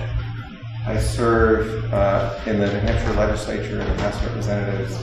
I represent the towns of Lyme, New Hampshire, and Hanover, New Hampshire. And I sit on the election law committee in the House of Representatives.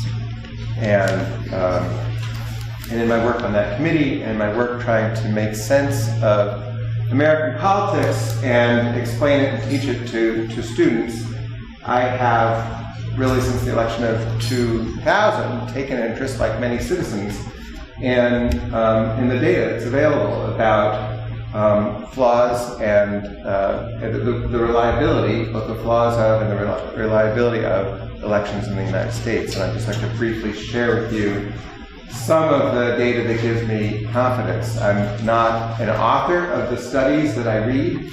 I'm not a super duper expert on the subject. I have some colleagues who are. Professors Mike Herron at Dartmouth, a colleague of mine, Professor Brendan Nyan, a colleague of mine, Professor Charles Stewart at MIT, Stephen Epsilon-Behair at Harvard. They're some of the best experts in the world within 75 miles of us. I read what they do and try to learn from it. I'd like to briefly pass along a little bit of what I've learned. One, I know I have a couple of quick points to make. You'll be grateful to know. One is that political scientists and social scientists cannot find evidence of voter fraud in the United States. Cannot find evidence of systematic voter fraud in the United States. An important book, Lorraine Minor, is titled The Myth of Voter Fraud. This is from 2010. She set about what she calls doing a painstaking research, aggregating and sifting all the evidence she could find about elections in the United States in response to a query from Miles Rappaport, the former Secretary of State of Connecticut, who wanted to know about the incidence of voter fraud because his efforts to make elections more accessible, voting more accessible in Connecticut, were often met with resistance by people who thought that they might open the door to voter fraud. And she says in the introduction of this book, skipping, she says, to the conclusion that she simply could not, voter fraud is rare, she says. And she couldn't find any evidence of systematic voter fraud. That's also, of course, what our own Attorney General's office and Secretary of State's office found in their exhaustive examination of the 2016 election in the state of New Hampshire, in having invested over 800 hours of work time in investigating charges that there was voter fraud that was conducted in New Hampshire in the 2016 election. They could find none. Political scientists mirror the findings of the Attorney General's office in New Hampshire and the Secretary of State's office in New Hampshire. A study of the 2016 election by my colleague Mike Herron and 2 co-authors also found they couldn't locate any evidence of systematic voter fraud That study is published in 2018, the journal Electoral Studies. And I brought the studies and printed them out for the committee on a digital copy on a memory stick and hard copies in case members of the committee might like to look at them. They're really interesting to read. So some of them are behind paywalls, which is why I, having access to the Dartmouth Library, thought it might be helpful if I just printed them out for you. Another study, really interesting study, a pretty cool study published in 2021 in the Proceedings of the National Academy of Sciences, investigated a variety of claims about the 2020 election, presidential election in the United States, investigated claims that Dominion voting machines switched votes from Trump to Biden, investigated claims that there was suspiciously high turnout in Democratic strongholds, investigated claims that there was inexplicably Biden didn't win bellwether counties. And after doing their statistical data analysis, they concluded that none of these claims is remotely convincing.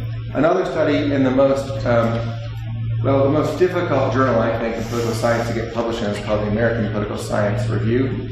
You may be interested to know I've not published in that journal. Some people, you can get tenure, it's just like one article in that journal. A 2019 article in what we call APSR, American Political Science Review, investigated double voting, the phenomenon of people voting twice.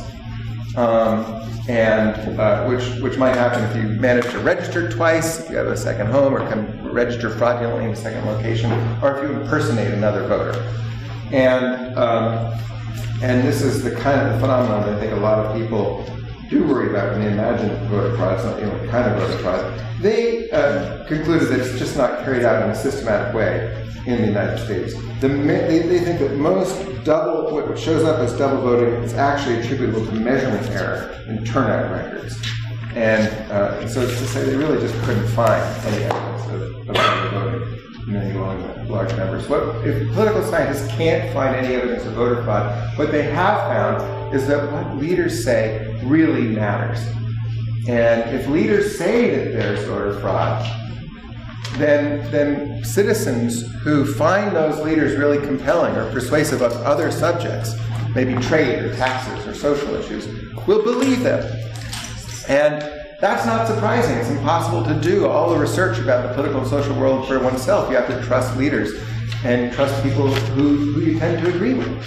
And it really, really matters. When leaders do say that voter fraud is systematic and rampant and is corrupting our elections, supporters of those leaders in large number believe them. And corrective information, factual information that corrects the misapprehension in the event that the accusation is inaccurate, does not work.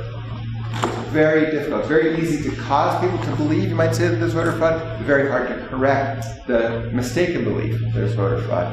Now if you think about it from the perspective of somebody who wants power, who has power, wants to keep power, a political person, someone who runs for office, it can be incredibly tempting when you lose an election to tell your supporters that you didn't really lose, the election was fraudulent. And so there's a standing temptation to do this, I think, for all office seekers and for all those who inhabit office. And we have to recognize this. And this means that really, of course, there's no way to make our democracy work unless people who run for office and serve in office have a modicum of virtue and are willing to accept defeats when they occur. For most of human history, power seekers were not willing to do that. And really the first time ever in human history that somebody who held power was turned out of power because of an election, having been contested by somebody who opposed their program of governance entirely, was in the election of 1800 in the United States, when President John Adams was opposed by his own vice president. Imagine that kind of treachery. Thomas Jefferson, who wanted a completely different orientation for American national politics, and Jefferson won.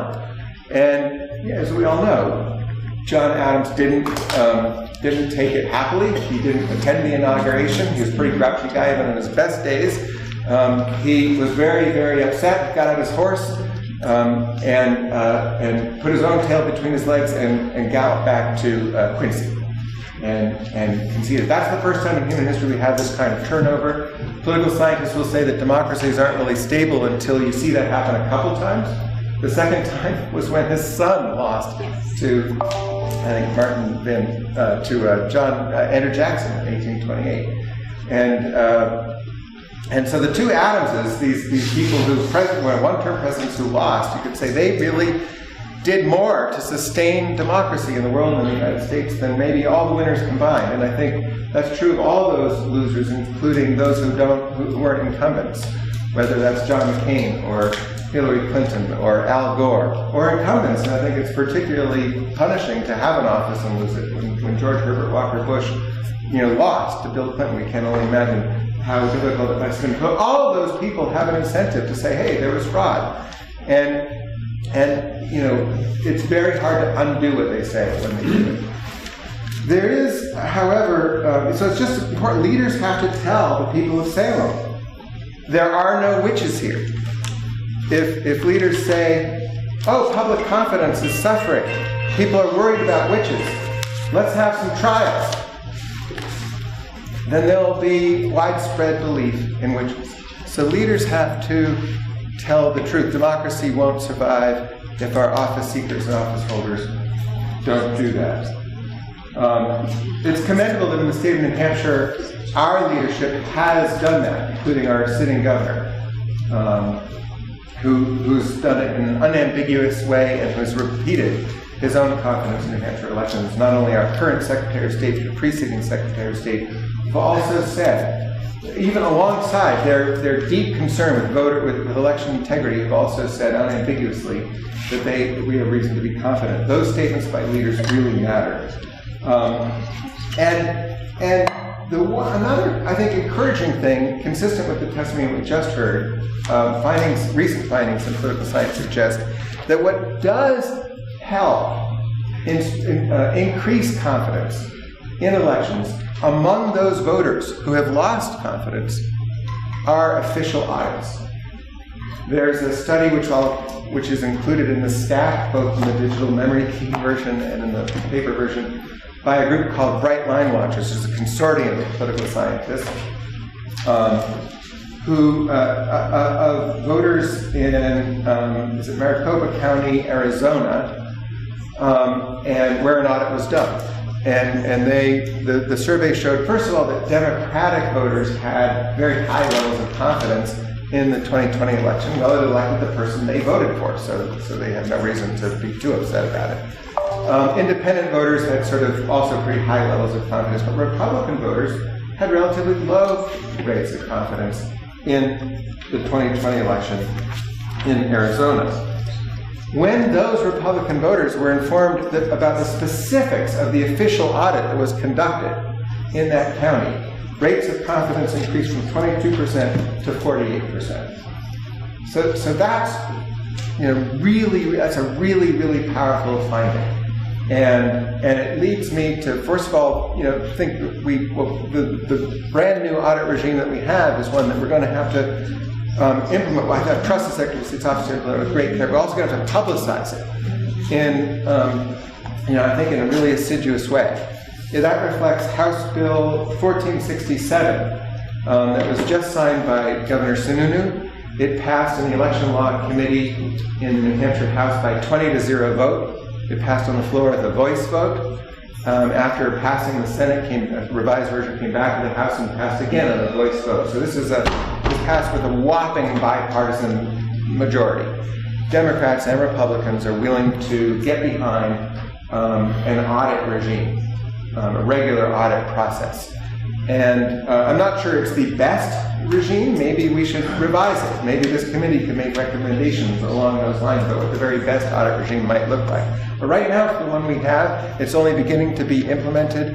And I think there's actually really good reason to think that it might help buttress confidence in elections. The only other thing that I want to say, which is also contained in the studies, is that there's really good evidence that optical scanners in particular work very, very well. The error rate for optical scanners, this reflects studies actually of voting, of recounts in New Hampshire, done by Stephen Ansel O'Hare at Harvard over the last 20 years, 2 different studies, show that optical scanners are more accurate than hand counts. And actually the error rates in both are really, really, really low. So they're both extremely accurate. But it's interesting to know that these scanners do work well.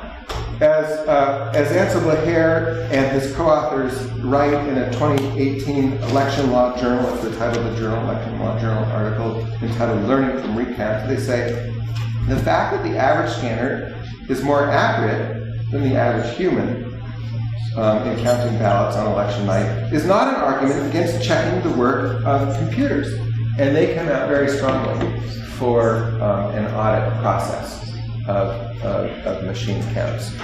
So I think that's a very constructive finding in the context of what I think is a set of really alarming findings. One, that there's really the kind of voter fraud that many people are most worried about is not something social scientists can detect, but that popular leaders can cause their followers to believe that there's voter fraud. And of course, the popular leaders have a standing incentive when they lose elections to do exactly that. So against that kind of worrisome thing, that kind of tendency that can threaten democracy, there are some findings here that I think might give us hope. So if the committee would accept these papers, the memory stick and the bibliography of the studies that I've cited, I will pass these along to you. And I hope that you do get to hear from some of my colleagues. And thank you very kindly for your work. If you have any questions, I'd be happy to field them. Again, I'm more of a consumer of these studies than a producer. First, I want to thank you for your testimony. I have one major bone to pick with you, upon which I don't think you and I agree. But I would just like to let you know that I don't think there is any science in politics. As the only architect to serve in the U.S. Congress in the 20th century, I have found politics to be it's more of an art than science, but otherwise, thank you for your testimony. Yeah, thank you. I mean, there's actually a long and fiery argument within my discipline about whether we should call it political science. But I think my colleagues are committed to studying it in a scientific way, even though they acknowledge that politics itself is an art. Does Congress call it the government department? And we call it the Department of Government, yes. But they never for that reason. Political science. Thank you. Yes. Just a couple of comments. As someone with a political science degree myself, I applaud what you do. I think it is a science because you're always looking at the data and you're always looking at, and as a graduate of Arizona State, which is Maricopa County in Arizona, looking at those numbers in confidence. So you had mentioned about the AccuVote system with the eyes, so it's 32 on the top, 32 on the bottom. Fortunately or unfortunately, through the AG's report, we found out that there was a discrepancy with that eye overvoting 300 votes. So with the hand count coming to with the audit, we were able to prove that unfortunately the machine did make a mistake. With the confidence level of that we're trying to bring to the public, having those audits that are going to be taking place in this coming cycle, do you feel that three-step process is something that should make people feel more comfortable? Well, I think we're going to get interesting results. So how comfortable we feel depends on the results of the audit. And there's good reason to believe that those results will show us that the machines are working well, and for that matter, that our hand counts are working well. Because you could audit we could also audit in locations where they're hand counting. Depends on where the recounts are. But let's look at the data. Yeah. What I'm looking forward to is I like to get 10 years of regular audits, and over the next 10 years, every 2 years, that's what this bill will do. And so as the regularity of those audits piles up, then we'll know how confident we should be. Because I think although there's no data to suggest there's systematic fraud, there are, as you point out, mistakes, and the mistakes can have significant consequences. Those discrepancies, again, I feel with my friends, we try and stay away from the fraud word, because that, as you said, leaders have the power to make to make people question it. And by taking that fraud word out and saying discrepancies, and then again what we saw this morning of the checks and balances, should put people more at ease, because we want people to go out and vote. But again, if people feel the fraud is happening rampantly, whereas it might have discrepancies not systematically but occasionally, I think would turn more people out. I agree with you, and I think, what I'd like to see, what I'm hopeful about is some sort of a cycle where in each election we look to see what happened.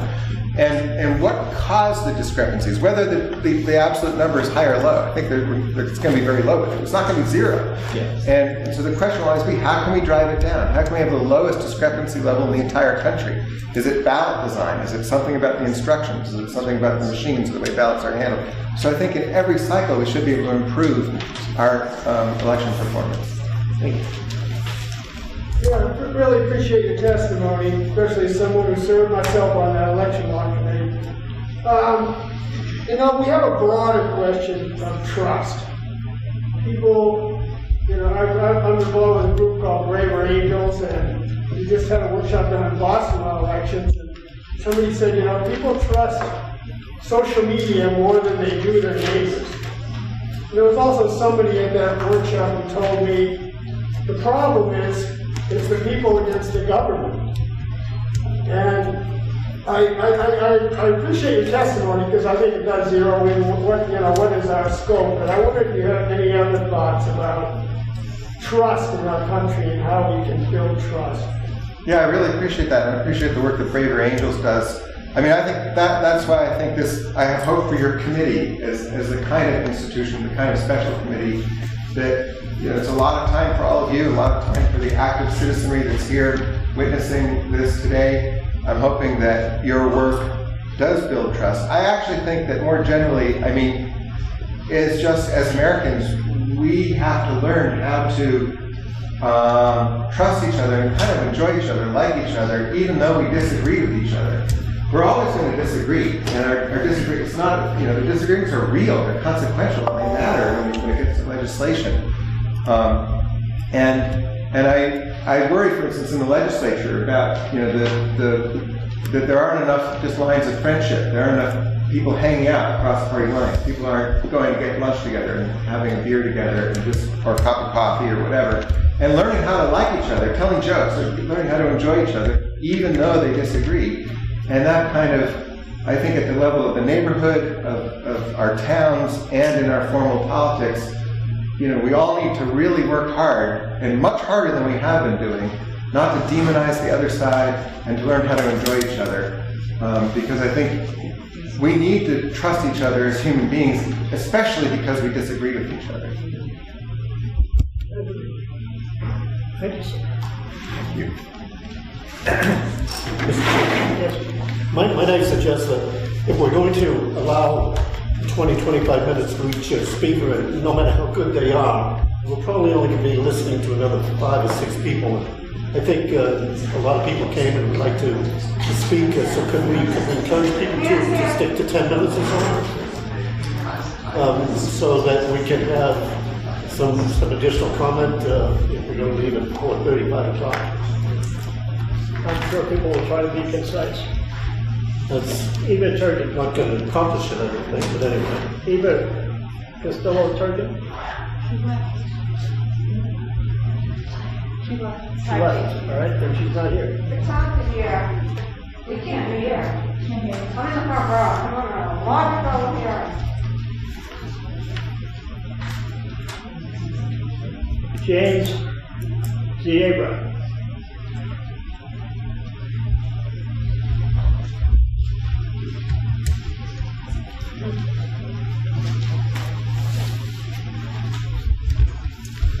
Good afternoon, members of the committee, co-chairs. Thank you for having me. My name is James Ziegler. I'm an attorney with the Disability Rights Center in Concord.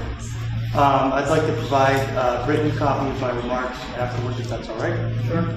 So the Disability Rights Center is the federally designated protection and advocacy agency for people with disabilities in New Hampshire.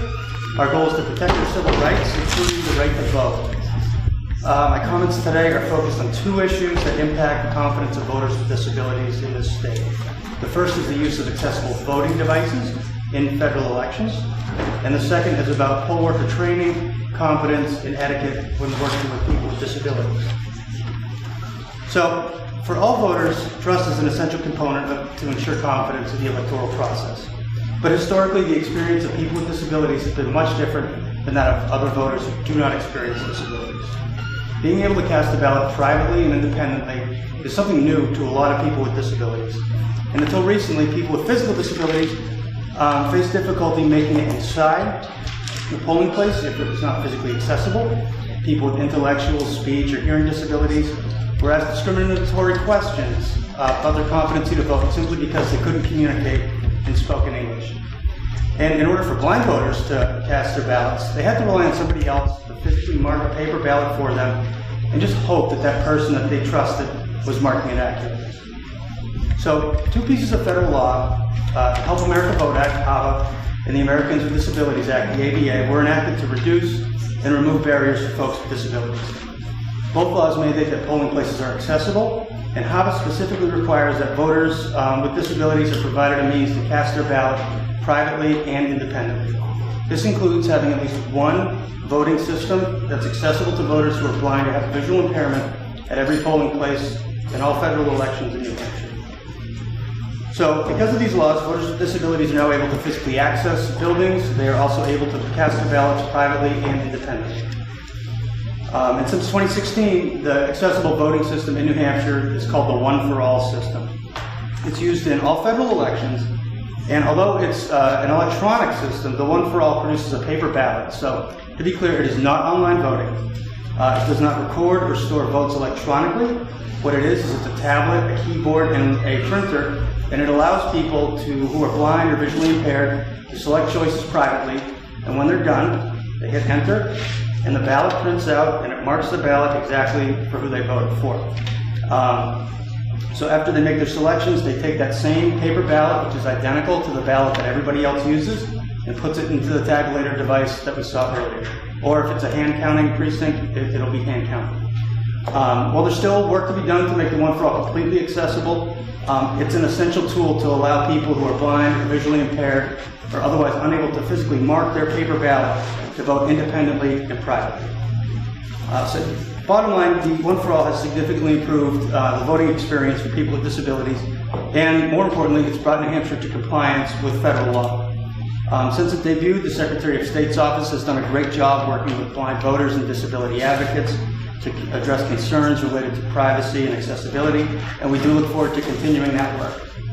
Thanks to their efforts, the paper ballots, like I mentioned earlier, are exactly the same as the ballots that every other voter uses. What's concerning, though, is that during these public comment sessions, there have been some commentators who have advocated for the elimination of all voting technology from the polling place. And presumably, this would include eliminating electronic tabulators as well as accessible voting systems. Efforts to eliminate the One for All accessible voting system under the guise that it may pose some security risks are not only misinformed, but they would result in clear violations of federal law. So, because it produces a paper ballot, the accessible voting system poses no risk to election integrity.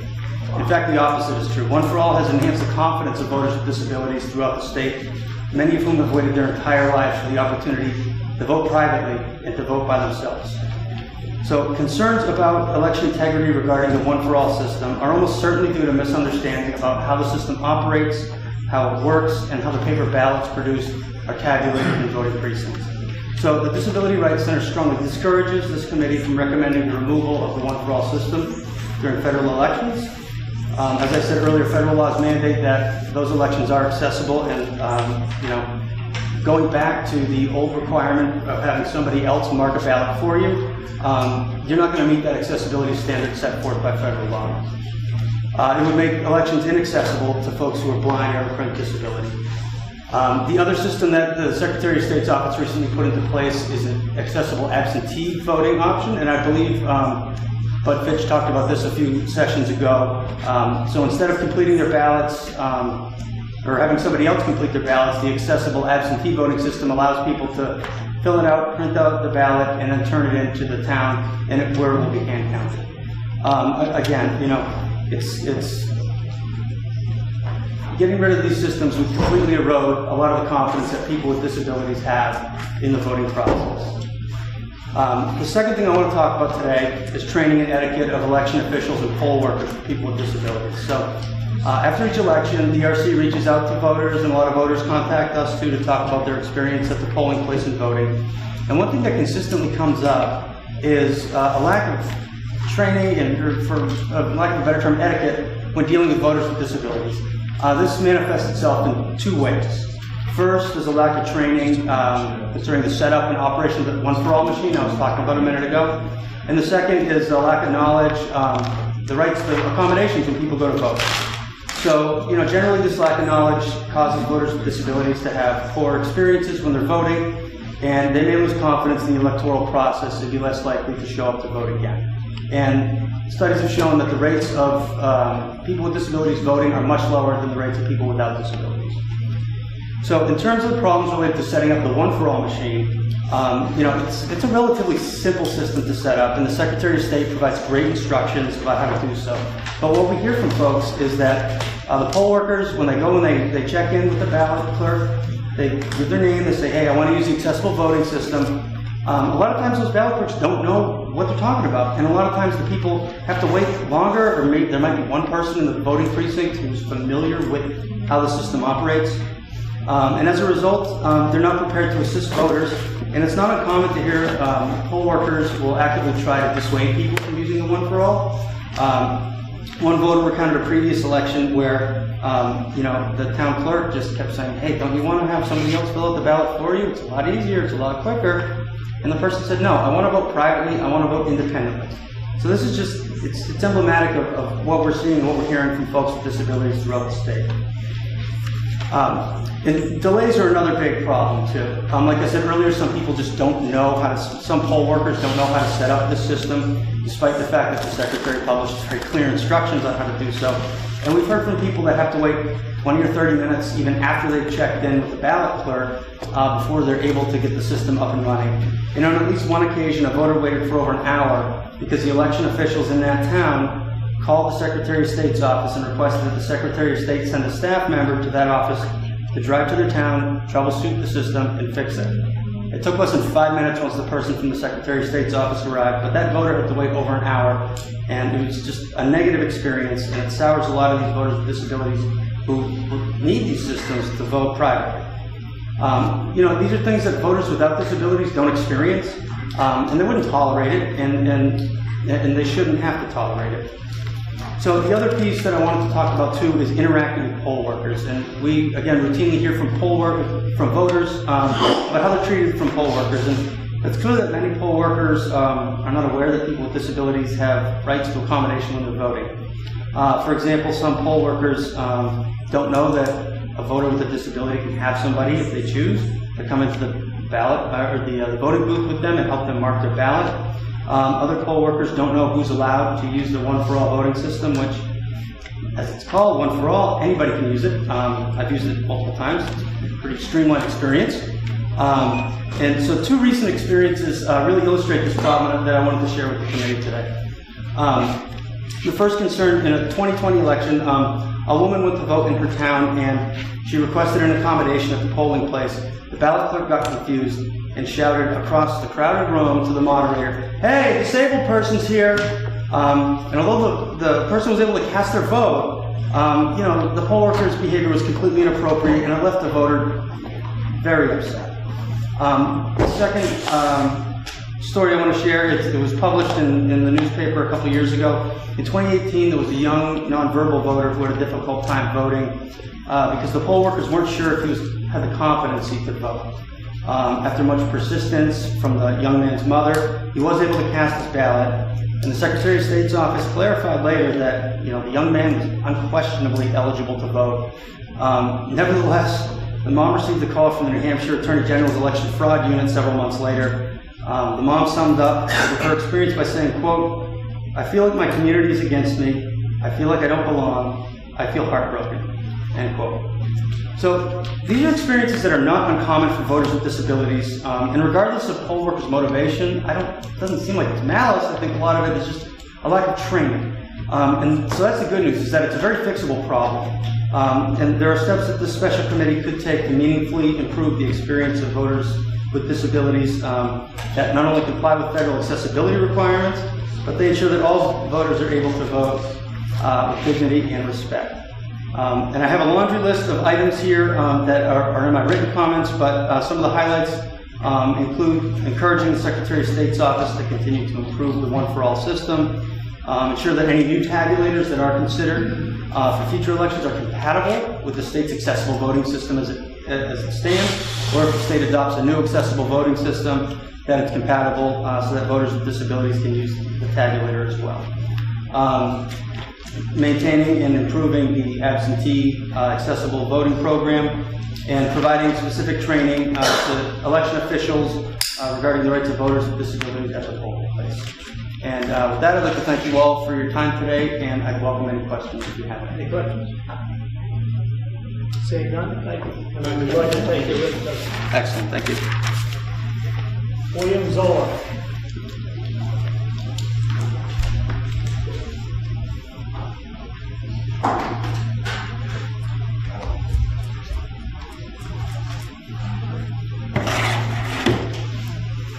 Thank you. My name is William Zola. I'm an attorney and a teacher. I'm just an average citizen here to express my great confidence in New Hampshire's voting system. I'm a relatively new resident of New Hampshire.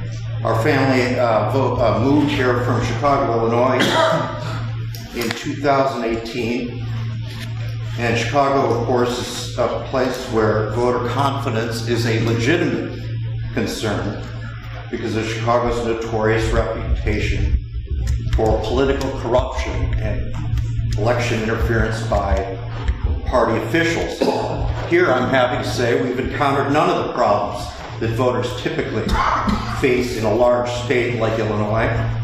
Since arriving in New Hampshire, my wife and I both easily registered to vote in a well-organized, efficient, and process run by Manchester city officials. We've both voted in several local and federal elections where the process has always been well-organized and efficient. Lines to vote have been minimal, and election workers have always been helpful and courteous. My wife and I both served as Democratic poll watchers in Epping, New Hampshire on Election Day 2020, and we observed no issues during our 10-hour shifts.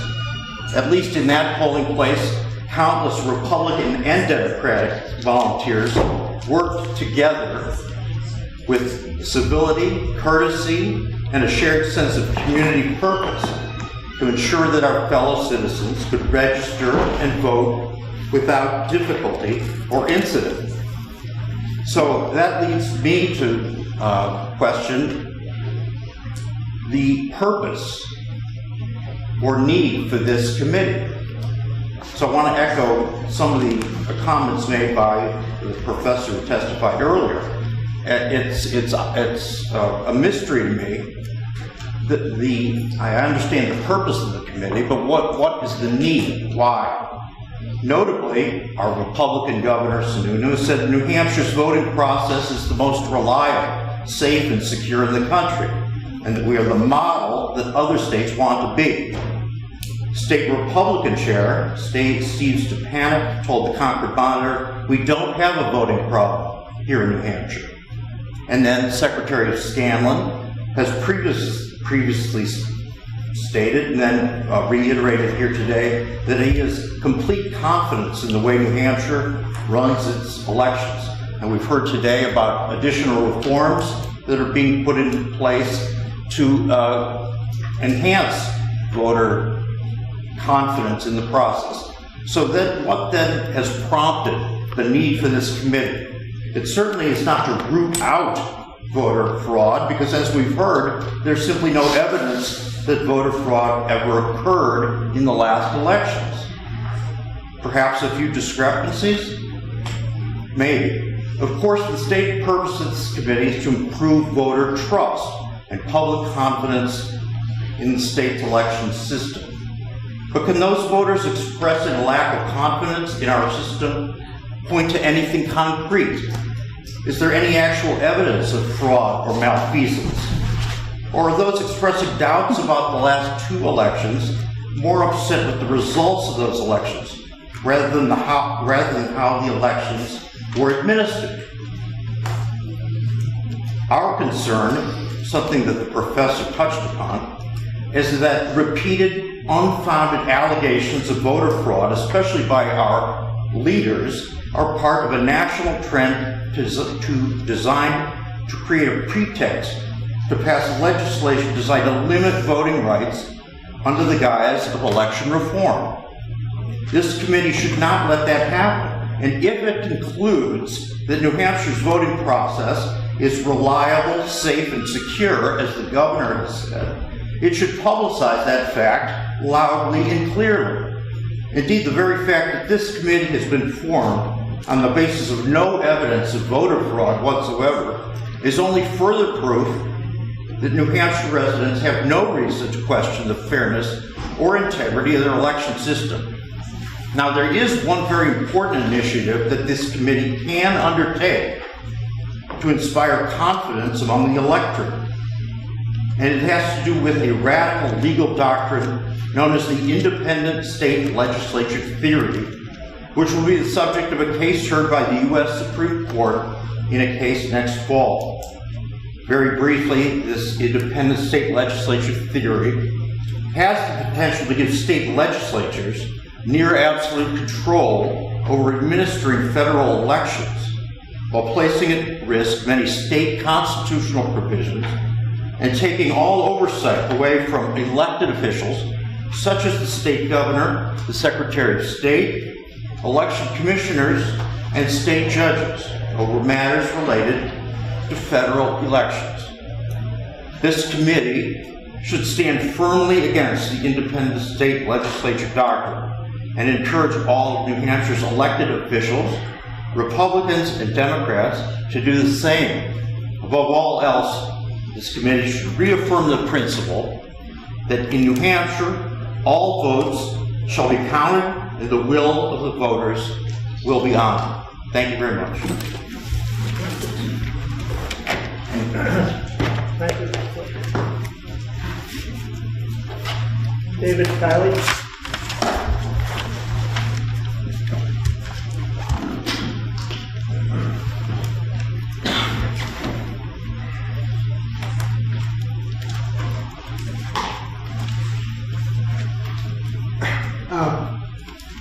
Thank you. My name is David Kiley. I live in Atkinson. Proud dad of 3 children and proud member of my community as well. I'm a CPA, a financial business tax professional, 28 years in finance and compliance. And I've been practicing with healthy skepticism since 1994. My strength is understanding fair presentation of financial data based on analysis, inquiry, audit, and organizing substantiation to back it up. Independence and objectivity are required in my job, as well as an attitude of skepticism towards face value statements. Information of a huge presentation always leads to further inquiry or scope expansion. Requests to disregard testimony as gaslighting, as baseless, based on voter suppression narratives, should be met with a similar attitude, and with requests for evidence, and perhaps requests to be taken on board.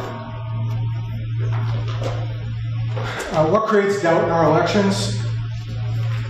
Training and complexity, IT sophistication lag, visibility, lack of forensic assets, and transparency. And I'm going to go briefly through those. Presently, we don't require training by election officials. And I venture to say that the ones that do get training probably would love to see that, just because they're the ones that are doing it and some aren't. I believe the report from the Secretary of State had numerous violations of law and procedure in one of the towns audited, Windham. Our procedures manual grew from 200 pages to over 400 between 2013 and 2020. That's only 6 years. Our layperson IT sophistication is comparatively low and inconsistent to any potential adversaries, whether real or imagined. Lax IT security procedures in general within government, even in high-risk agencies like CIA, Vault 7 hacks, SolarWinds, and so on. They're just lax, and these are pretty experienced people that have a lot to risk by having procedures are not followed. Secretary Gardner and General Formella follow-ups in their report made these points very clear. Cutting corners is easy to do in several states in our election process. E-poll books, my community doesn't use them. I'm pretty happy about that. E-poll books, I believe now are allowed by law. I did a quick search on e-poll books, and I was amazed to see how many hacks there have been on, even recently, on e-poll books and e-poll pads. The general concern is that these systems are very porous. iPads, tablets, they need some level of connectivity to interact to one checklist. What prevents a poll pad from accessing a voter roll, which can increase ballot counts? Now, I understand that you still have to insert a ballot somewhere, but how easy is it to actually review a physical ballot? We had to have an active legislature to review physical ballots unless there was a challenge, by a ballot challenge on a count. Internet connectivity is not permitted federally or in any state, yet we have several hacks. And I have a list of them, and I can certainly submit a presentation afterwards. Question I have is a long line suppressing voters' participation in New Hampshire. Is that an issue that we're facing? Do we have a need for this type of technology? Tapes. The tapes that print out of the machines, as we saw in the demonstration. Several dates. In Exeter, I believe, I saw tapes that reference past and future dates. Just confused how that happens. Programming. We're outsourcing to one vendor. I think we already know that. We discussed that here today. We can't really control chain of custody until it comes in the envelope to the clerk. Who's qualified to certify black box programming and check for anomalies? I think the open source gentleman pointed that out. Backups. What kind of backups are clerks doing other than what the machine can perhaps do for a copy if they're even doing it? We have 128K cards, but machines are only capable of backing up 32K. And I'm not professing to be an IT expert, but I did learn that. Next section, visibility, safeguards before and after elections. The program that occurs off-site. Off-cycle updates, and I understand we have security within these vendors' offices. Are we checking them? Is it in anyone's purview in government to check them? Do we know that there's no internet connections or direct access? Certainly iPads, once they leave the premises, or even tablets, Microsoft tablets, they're more than likely ready to go to the internet as soon as they're off-site out of the election. Memory cards. They're to be immediately, page 317 of the 2020 election manual. Our memory cards have to immediately go back to the vendor as soon as we're done with them after the election. I quite honestly don't understand how that doesn't break the law if we're required to keep election materials for 22 months. It blows my mind to read that in our election procedures manual. Election officials right now are working, I'm sure, very diligently to keep up an increasingly complicated operating system. In several states, not just New Hampshire. As tech increases, we're putting more reliance on them to make sure that we can have integrity, that they know what they're doing. We know that most of them probably can't read code or access a compiled file from a non-open source system. Next section, forensic assets. I heard some really wonderful talk about post-election audits. And the only thing that, one of the things that occurs, I love that. I think that's great. But the question I would have for the committee, if you're going to make a recommendation to enter an audit regime in New Hampshire, is to be sure that we're building up forensic assets. So what are we doing to make sure that our records are auditable? And perhaps not just by government agencies, but by the general public as well, to increase that visibility. Asset trails are needed.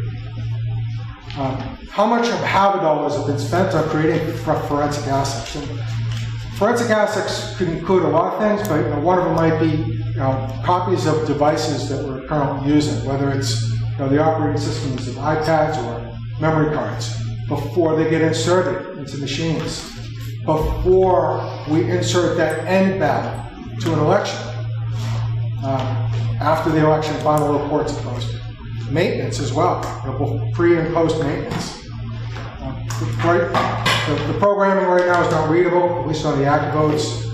How about high resolution scans with cryptographic hash values, so that we can not only count these ballots, but we can see them more forensically after an audit. Sequencing, metadata. So, in other words, and I understand there might be some voter information concerns around this, but we should be able to understand if there are any sequences that just don't appear to be within a pattern that makes sense. Chain of custody documents and increased legibility standards are really needed. I've seen, on some of the websites that have collected information from the towns, many of these maintenance tickets are completely non-readable. We have no idea who's doing what in many cases. So, question I have for the committee again, another question: how does the new equipment address these issues? Do they create more opportunities and more open doors that the layman can't understand? As we're introducing newer technology with all types of components, writable hardware, meaning chips can write to the new machines themselves. Transparency. I want to bring up SB 43. I followed SB 43. I was a little bit surprised at the arm twisting that seemed to take place and the length of time it took to get that done, especially where the information of the evidence, we'll call it evidence, was there immediately. Right after the recount, everyone knew that there was a problem with the hand recount. Yet, and this goes back to my field, scope was very limited, it was not expanded. There were no consequences for some of the things that happened after the report was issued. Several aspects of the audit were ignored. From an accounting standpoint, when I do my work, I have to ask more questions. When I find things that don't make sense, I need to understand what they are. And it seemed to me like we limited what we had to do. And I couldn't understand if that was maybe to prevent a political catastrophe or what. But there just didn't seem, remember, my point of view as a citizen, it didn't seem to me that there was a logical reason to just limit the scope to just a few races and to not chase down some of the other anomalies that came up, not just during the audit, but the analysis that led to the audit as well.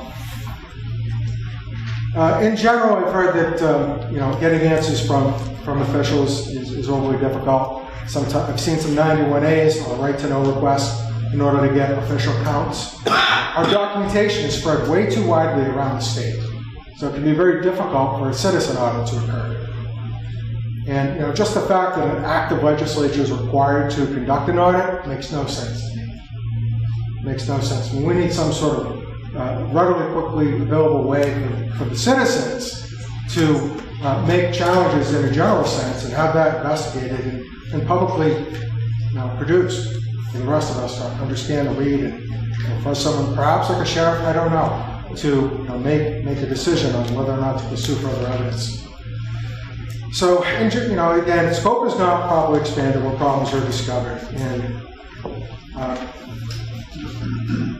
I guess ballot insertion too, I've heard that it sounds impossible to do because you got somebody watching over the machine. I totally get it. But inspecting physical ballots is totally impossible too. So how do we ever, it just seems to me that that's a null and void statement to say because someone's standing next to a machine, you can stop an insertion from happening, when the realistic possibility that someone's going to actually look at the physical ballots down the road is so hard to do. That's all I have, guys. Any questions? Thank you, sir. All right, once again, thank you.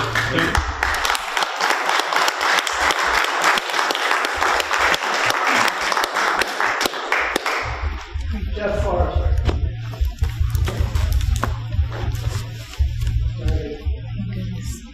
Walter Purdy.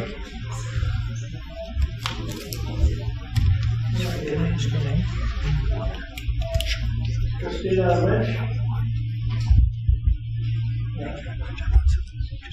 Roy. Pike.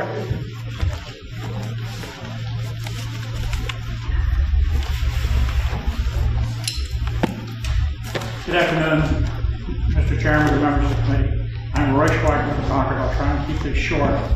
One issue that I feel is important, having just seen it, that hasn't come up yet is, let's say that you allow everyone to vote carefully and the count is correct, but you have no clue what you're voting for. And that's the issue I'd like to bring up.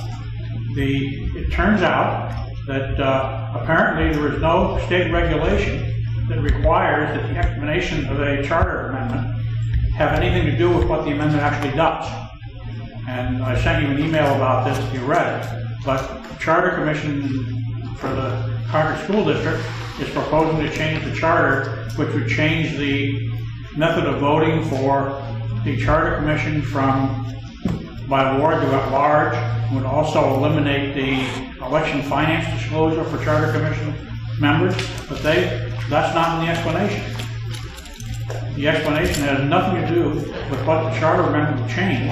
It only explains what the difference between the charter amendment and RSA 49B is, which how many people even know what RSA 49B is, so why do they care how the charter amendment is different? They care how the charter amendment is different from what the existing charter is, and they refuse to put that in. And I sent an email with this to the Attorney General and the Secretary of State election people. The Attorney General said there's no regulation that requires the explanation to have anything to do with what the amendment would do. And if you don't like it, you're allowed to petition the Superior Court with the signature of 10 voters. I tried that. The Superior Court doesn't have a form for this. I have to hire a lawyer to draw up the form. And I have to pay $280 to file this to get the Charter Commission to say what they're doing. The Secretary of State Election Bureau didn't even bother to answer my letter. So, they apparently don't think it's important to explain what the charter amendment would do. And how can we have confidence in our elections when we don't know what we're voting for? Thank you. Any questions? Just have one comment. Having been on 2 charter commissions in Manchester, and we had huge change in the charter that was about 13 pages long to vote on, and the explanation was 1 paragraph. So, I agree. Thank you. Robert Early from Durham.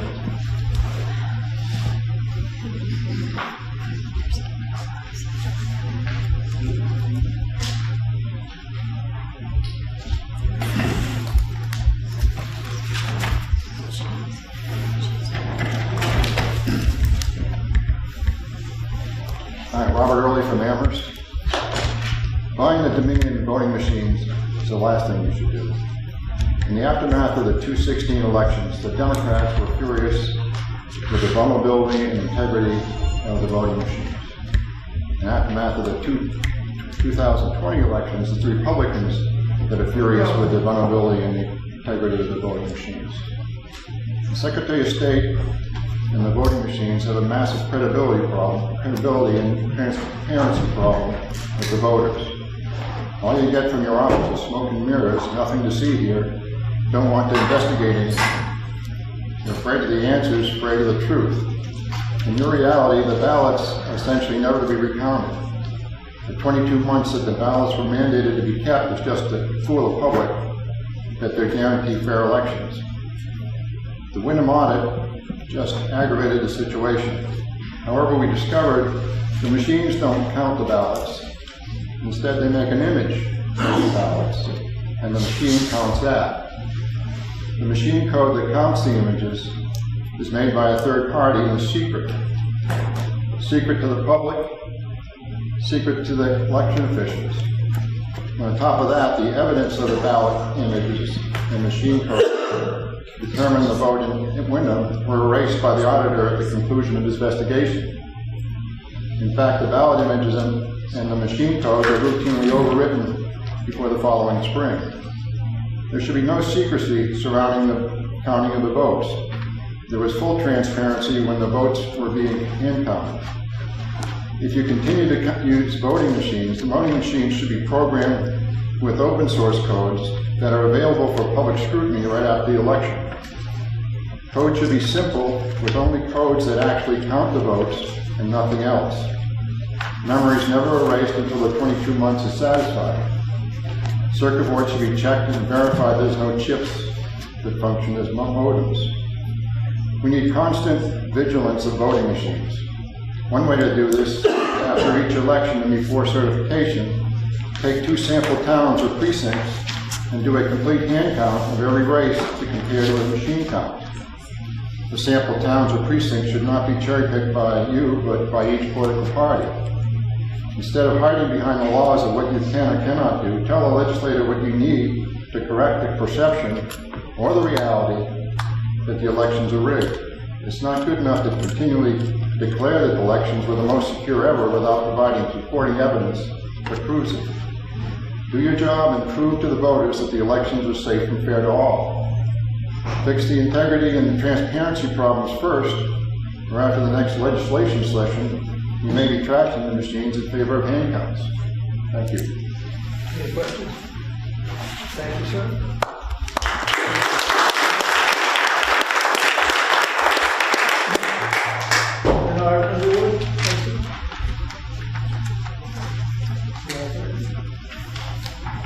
Katie Johnson of Sandwich. Eddie Dunn has said over the phone.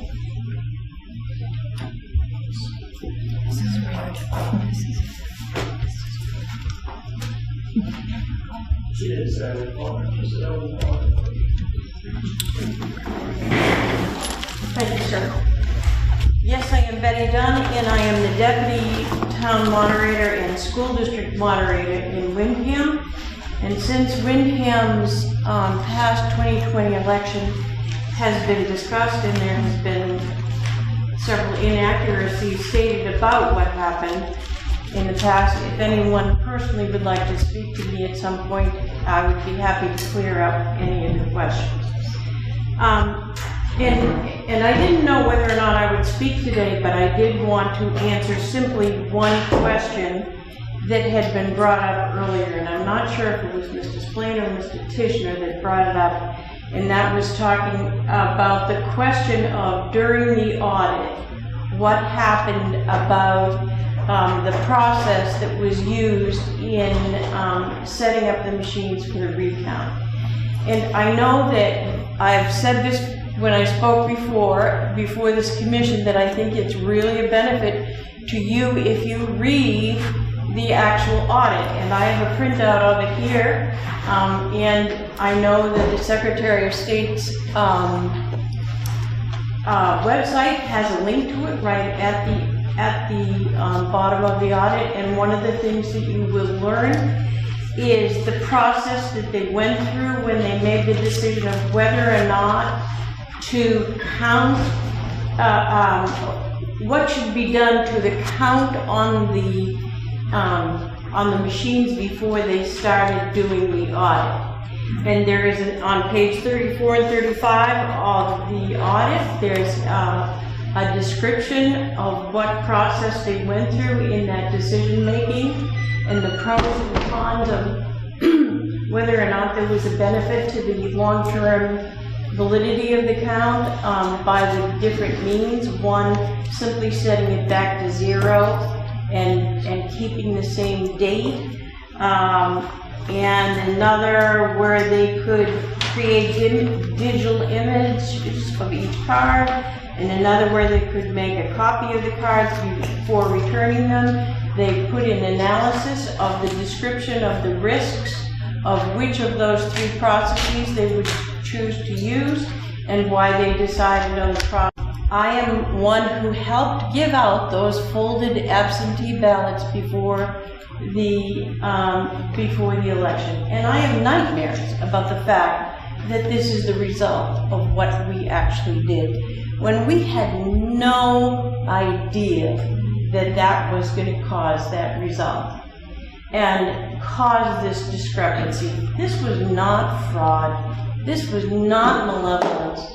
This was something that no one would have predicted, that there were really no warnings to us in terms of this. And I'm sure that in the future, no one is going to use a folding machine unless it's really well calibrated or synced or something like that, so that this problem doesn't occur again. And I'm hoping that the designers of the ballots also look into this concept of making sure that there's enough space when an absentee ballot has to be voted.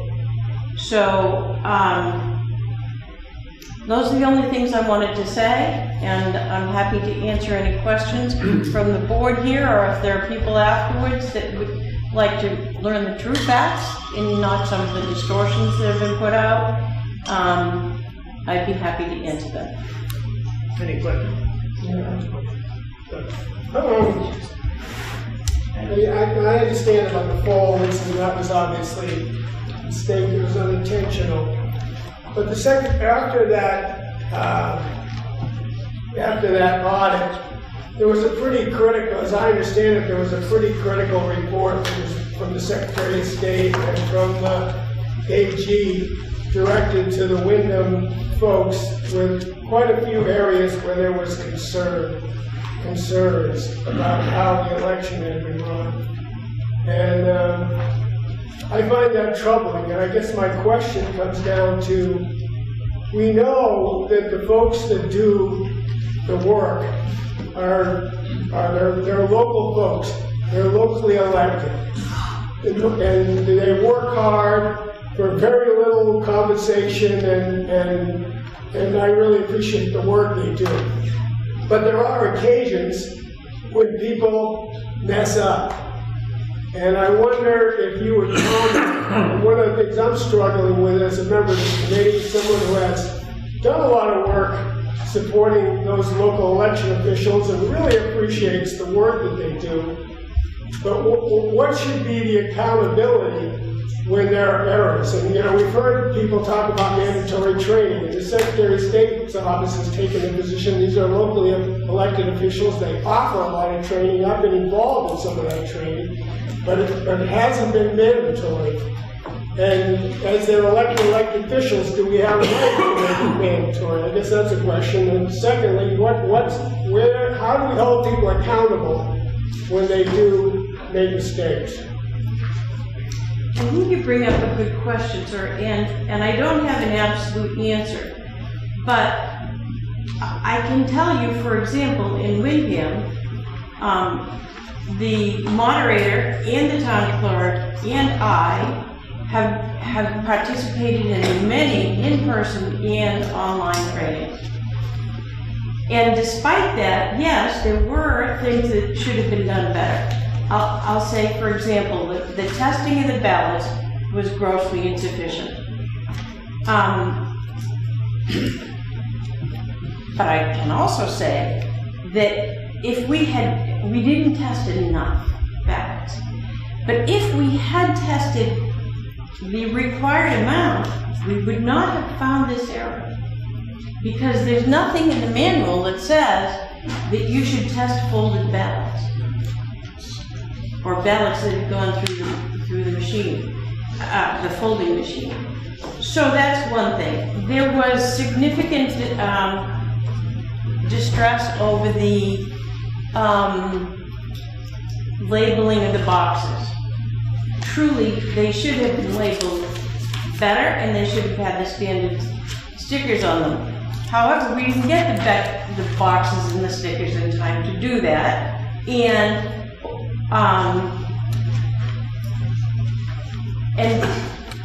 even though those stickers and labeling were inadequate according to the standards, in reality, the number of ballots that came up to the state for the recount and to the audit matched our numbers. So that isn't what caused this discrepancy. So how do you hold people accountable? I think the audits that have been now enacted by the legislature will be a huge amount of added confidence in whether or not something has been done right.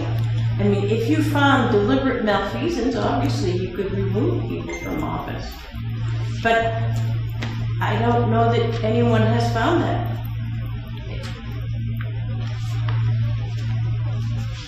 I don't know if that answers your question sufficiently. Other question? Yeah, question. Yes. You think election officials should be certified on an annual basis? Certified? Certified to show that they understand the laws and the procedures as defined by the state legislature and the Secretary of State's office. I suppose it is a possibility, and I certainly on a personal level wouldn't object, but I think that Mr. Cook has brought up an interesting question, that these are elected people, most of whom are essentially volunteered. I'm an appointed deputy, so I only have those responsibilities that are given to me by the actual moderator. And I think we are all human beings. Yeah, I agree with that follow-up. I'm just asking, we're going to put together a report for the Secretary of State after hearing all of the input from the public. And we have another half a dozen or so hearings or meetings for that. Do you think that part of that report should include a suggestion that election officials in New Hampshire be certified? I'd have to think of that on whether it should be a requirement or a recommendation, and I haven't considered that up until now. I'll certainly think about it. But one of the other parts of that is, how many election officials are you going to require that of? Everyone, even the ballot clerks? Because, you know, for a large town like ours, 10,000 voters, we have 100 people working we have a single polling place, 100 people working on election day at least. We have 13 stations, 2 people a station times 2 shifts, plus all the people who do the night counting, plus all the people who do the processing of the absentee ballots. How many of them are you going to require certification of? My suggestion was aimed at the people who are appointed to office on a permanent basis. So the moderator, the town clerk, the assistant moderator, maybe the supervisors of the checklist. The moderator, the town clerk, and the supervisors are all elected officials. I don't know. Do you have the statutory right to require that? I mean, obviously you're talking about a statutory. Well, this is a committee to look into why people have a lack of confidence in the elections. And when mistakes are made, one of the ways to correct that is to ensure that the people who are overseeing the elections understand what the laws and the procedures are so that they're properly followed. And when they're not, at least a lack of confidence. Which is why I raised the question, should people be certified if they're in that position to make those decisions and oversee the elections? Okay. Other questions? Thank you very much. Thank you. Linda Bundy from Memphis. Can't hear you. She said Linda something. It said Linda Bundy from Memphis. I think she hears us.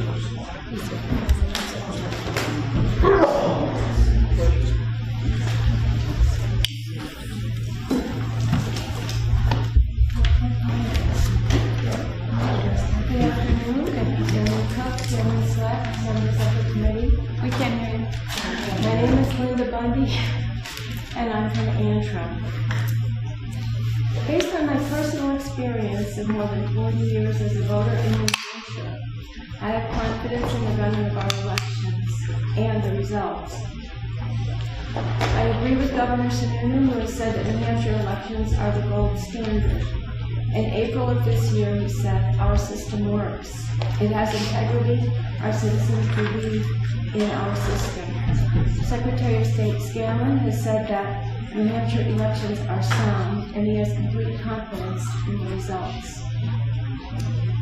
More than 790,000 votes were cast in the 2020 general election. The Attorney General's office received 26 complaints alleging wrongdoing, which is 0.03%. 4 people have been prosecuted for illegally voting in the past 3 years. The Secretary of State's office and the Office of the Attorney General have leadership roles to play in addressing misinformation. Appropriate use of press releases and public statements can counteract false narratives. We cannot allow national rhetoric about the mistrust of elections to overshadow the fact that our elections are safe, secure, and accurate. There are ways that our system can be improved. Modernization is one. Acquiring new ballot counting devices is an important step forward. I only know the AccuVote ballot counting device from the times I've voted. The device presented this morning seems secure and met the criteria stated in the standards established by the Ballot Law Commission. Knowing that parts of our current devices are in short supply increases the need for approving and purchasing new ones. Now that electronic poll books are allowed by law, towns can securely and efficiently manage data on election day. Voter information can be confirmed in real time. The length of waiting time at polls will be reduced, and election results will be delivered faster. Towns should be encouraged to use electronic poll books. New Hampshire should join the Electronic Registration Information Center, or ERIC. This will add security and integrity to our election system. It uses national, state, and local data to make sure voter rolls are current and can quickly identify possible cases of voter fraud for investigation. The Secretary of State can make New Hampshire a member state of ERIC. Online and automated voter registration are other ways to modernize our system. In our daily lives, electronic transactions take place securely, and the same can be done with voter registration and updating voter information. In addition to modernization, education of the public and of election workers would make our system better. The Secretary of State's website has shown improvement recently and should continue in that direction to be a source of information that is user-friendly.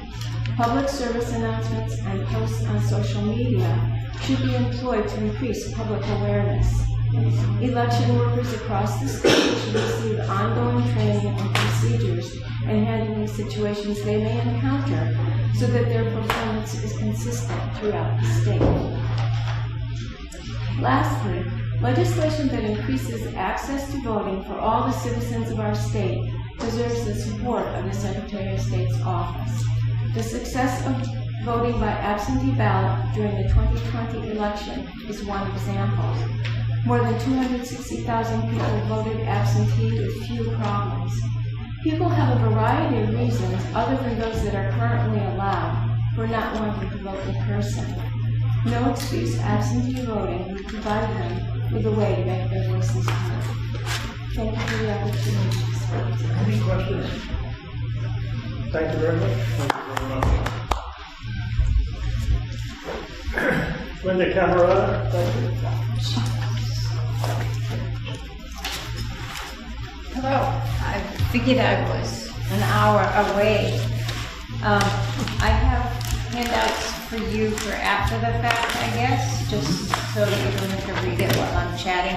I'm from Bedford, New Hampshire. Former school board member, former House rep. I help out in my town. I do pre-election testing with the moderator and the clerks, and I counted absentee ballots last time, and I'm learning the process. I had an election in October, so I was able to delve into the logistics of how the whole operation works. There was a 37 vote difference, and so we did a recount, and I saw that process. And I keep going back to look at little pieces as your board is meeting, and I'm learning more and more. And I want to bring a couple of personal experiences forward. I read a book called Checklist Manifesto. Physicians use it, surgeons use it. It's a one-pager, and you've got a checklist, and you have to count this, and you have to figure out your equipment. You have to make sure that the antibiotics are gone. And when they developed a checklist like that, it's one page versus the couple that we have already, they found that errors and accuracies were improved. Many less errors, just because it's accountability, it was simplified, and everybody from the state down to local level use the same device, is what I'm suggesting. Standardizing, I'm from the medical legal field, and I taught for 17 years. If you standardize the system in a very simple manner, everybody, you talk about training, and I'm certainly certain that because things change, training is always indicated. If you standardize elections and the formats, and whether a moderator's checklist was missing in my special election, apparently we don't use those for special elections. I missed that piece. I tried to retrieve that piece. It wasn't available to me. And it's a matter of putting the pieces of puzzles together. And if you're missing 3 or 4 pieces, there's a problem. Another thing I would like to recommend is, from a legal standpoint, and I'm not a lawyer, but I've worked with lawyers, and in medicine, if you make a mistake, number one, you can't use whiteout, which was not used, but you put one line through it, so if it goes to trial, the people can see what you were considering an error. You put your initials, LRC, you put the date, and then you clearly write a new number. That system, if it were adopted here, would help for transparency and people ensuring that they're confident that the numbers that they're adding up actually add up. And I have an example, an exhibit on here that you can take a look at. Number 4, to avoid insufficient number of ballots on election day, which was a problem. An unexpected number of voters came for my election, and our town said, no, we don't need that many. We've never had that many people come. We ended up having to print 1,000 ballots because we ran out. So it seemed to me that if the state were to look at the number of registered voters in a town and say, okay, we have 16,000 voters registered. 26% showed up at my special election, which was huge for our town. Maybe we need a formula that says 35% of registered voters, all those ballots should be sent to the town. And then if we don't use 500 of them, return it back. It's just a thought, because all those paper ballots had to be hand counted, then you had the tabulating machines, then you had the absentee ballots, so more confusion, I think, more means for error. When the polls close and the officials are all adding up, tabulating, for me it was the 1,000 paper ballots, the absentee ballots, and then the tapes that come out of the machine. In my opinion, the person who was way in the back that tabulates the machines, I feel like, number one, that should be an elected official. And then I also feel like they shouldn't be unsupervised 100%. It's like when you take the tabs off your machines, you have somebody sign off and sign off. I think tabulating the machines, if we were to feel like it was monitored to some degree, it would increase voter confidence in our system.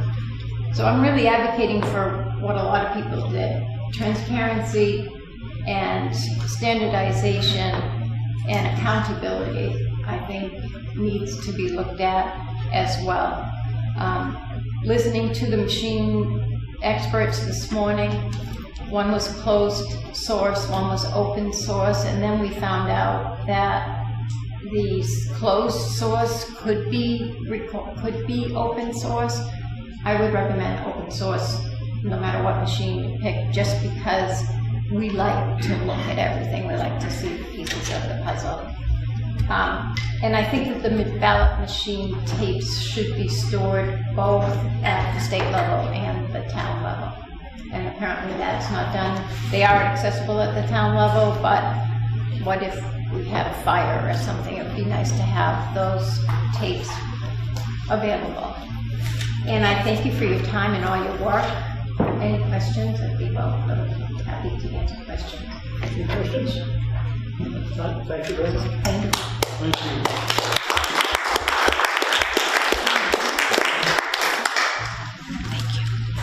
I have a little trouble reading some of these names. Thomas Apple,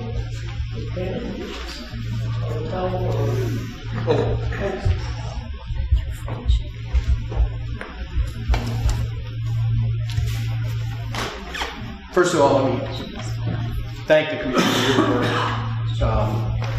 I will say that I am Thomas Opal. I come from the town of Canaan, hometown to our secretary. As I listened today, I tried to imagine a circumstance in which our moderator, Dale Barney, or our town clerk, Vicki McAllister, would permit somebody to shove 10 or 20 or 100 ballots through the machine at one time. I simply can't imagine that. And I don't think it happens. I don't think it's ever happened. There is, in fact, to my knowledge, no evidence of any election outcome being overturned because of voter fraud or because of election fraud. And they're two different terms. We should be very clear about that. Let me say that I have spent most of my career originally as a journalist when Senator Splaine was still in the Senate, covering the New Hampshire legislature, covered the Mississippi legislature, and then I spent almost 3 decades doing electoral politics, working in campaigns. I've been at the firehouse in Canaan when they've been counting votes at 1 a.m. in the morning.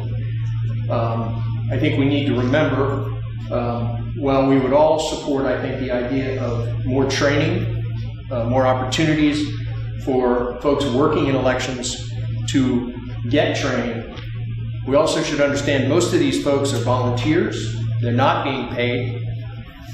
Even the election officials are not being paid much.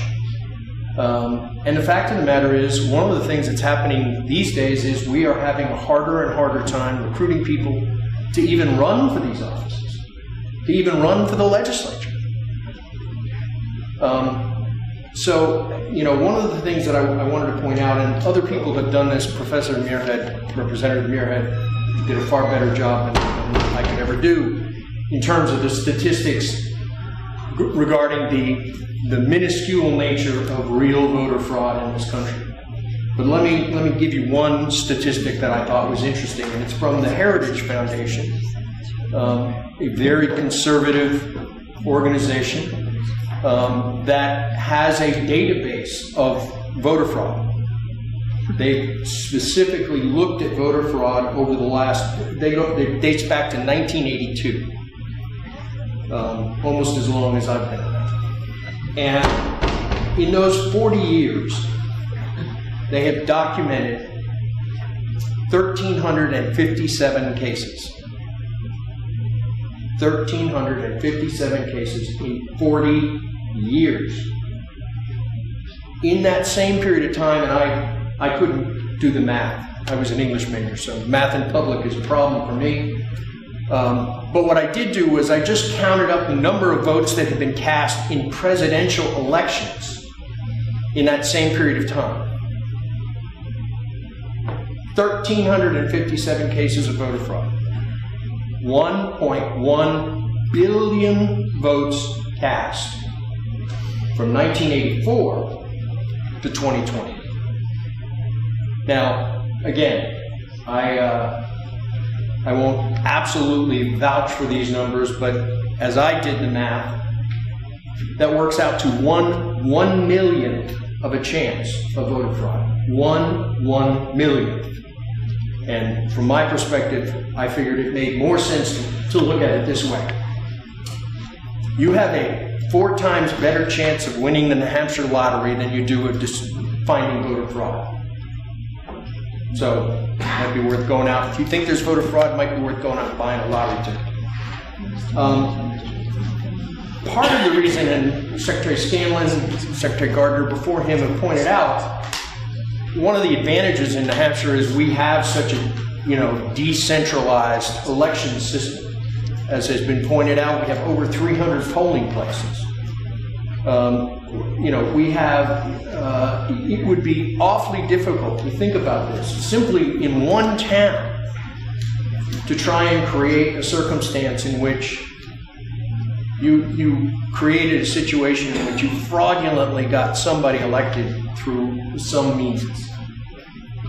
It'd be awfully difficult. The stories we all hear that constantly get repeated, although never with any evidence, are about all these buses of people coming up from Massachusetts. And I think, surely somebody is going to say, wait a second, you're not from here. I know they do that in Canaan. Maybe they don't do that down in Hillsborough, Rockingham County, but I know they do that in Canaan. So the other thing I just want to sort of take a step back, and when we talk about the government in New Hampshire, the government is us. We send 400 people to the New Hampshire House.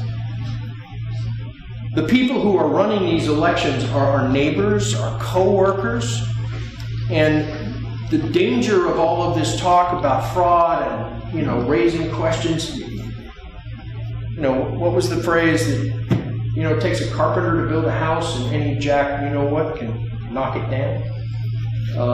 It's awfully difficult to solve a negative, to prove that fraud doesn't exist. Of course it exists, but it's minuscule. It is a tiny, tiny problem, and what is not minuscule, and what I do hope this committee will take into account, the issue in the state of New Hampshire, respectfully, sir, is not a lack of confidence in the elections. I think polling has demonstrated an overwhelming majority of New Hampshire people do have confidence in the elections. Where we have a problem is in participation. We have never had in the state of New Hampshire, even in a presidential race, more than 70% of our registered voters participate. A third of our voters, registered voters, eligible people, are not participating. That's a lack of confidence. That's a problem. And that's a presidential year. In non-presidential years, it's half or worse.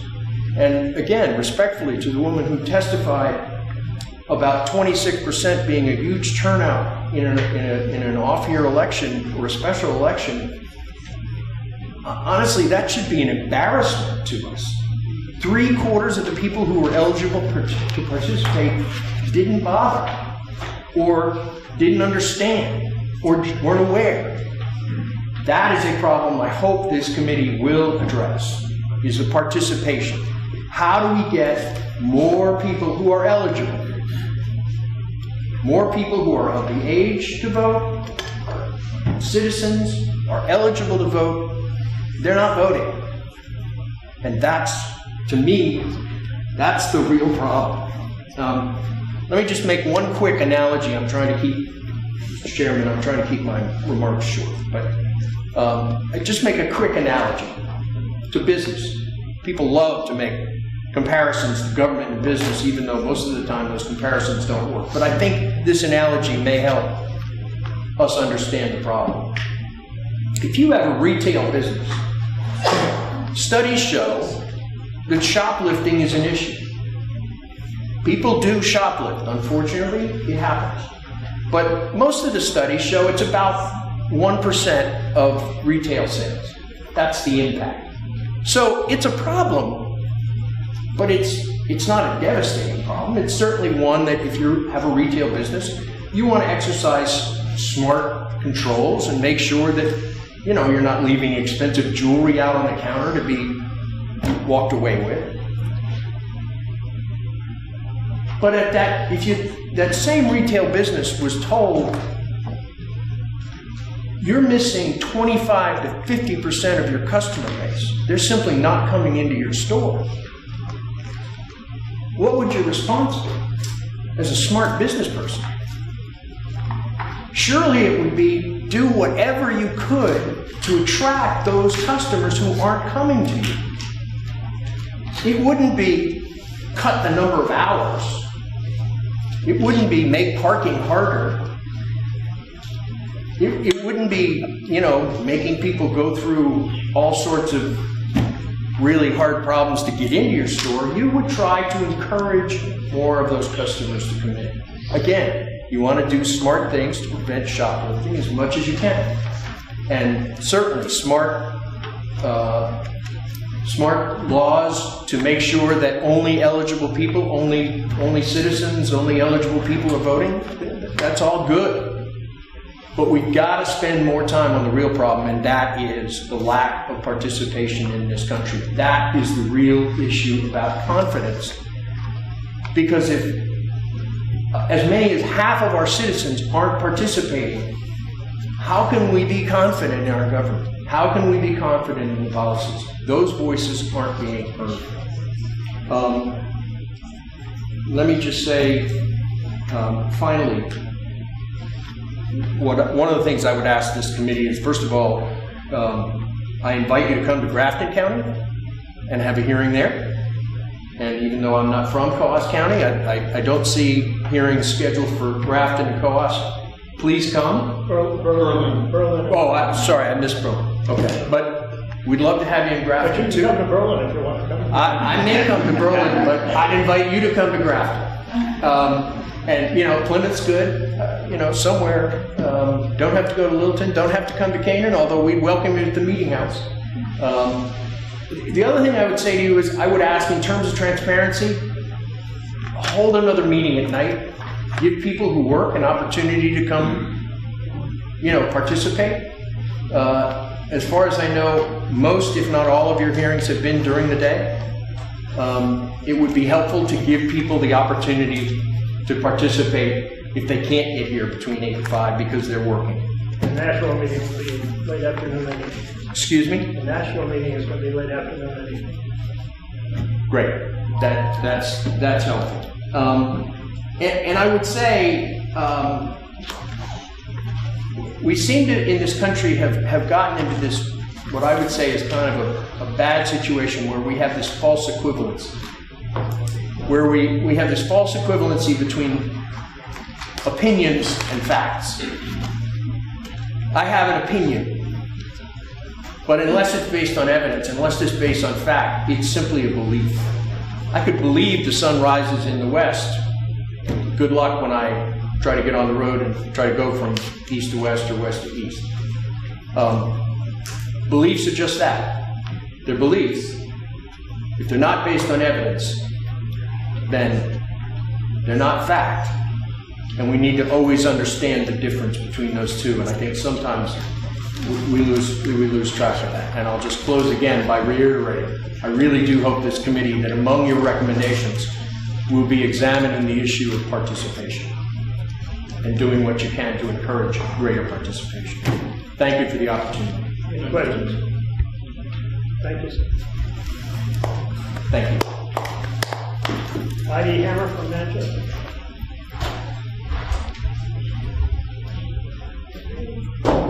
Ed Boyd from East Kingston.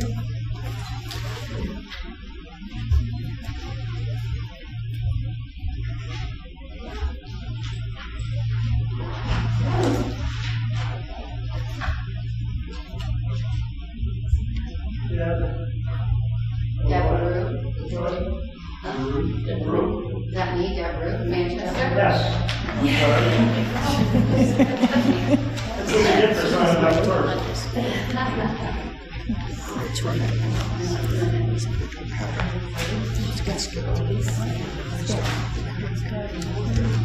Is it all right if I stand up? Thank you guys for having me, and Secretary Scanlon. I've talked to you a few times. I am here today to express my concerns for our elections. I do not have confidence in our elections at all. And I'm here, and I do have a friend of mine that's going to help with this presentation, the last part of it. I want to explain my concerns for the machines and education, and also for paper ballots. and it's a new paper ballot that has a lot of security added into it. And I should say it's new ballot paper. But first, I wanted to share this monument because this is why I'm here. I don't know if anybody knows about the Cape Cod? Huh? From Cape Cod? It's in Plymouth. The Forefathers Monument. This is why I'm here because, unfortunately, I didn't know much about our Constitution and about our forefathers and about elections. I woke up in 2020 big time, and this monument represents freedom. This is what our forefathers envisioned for our country, and I am going to preserve it.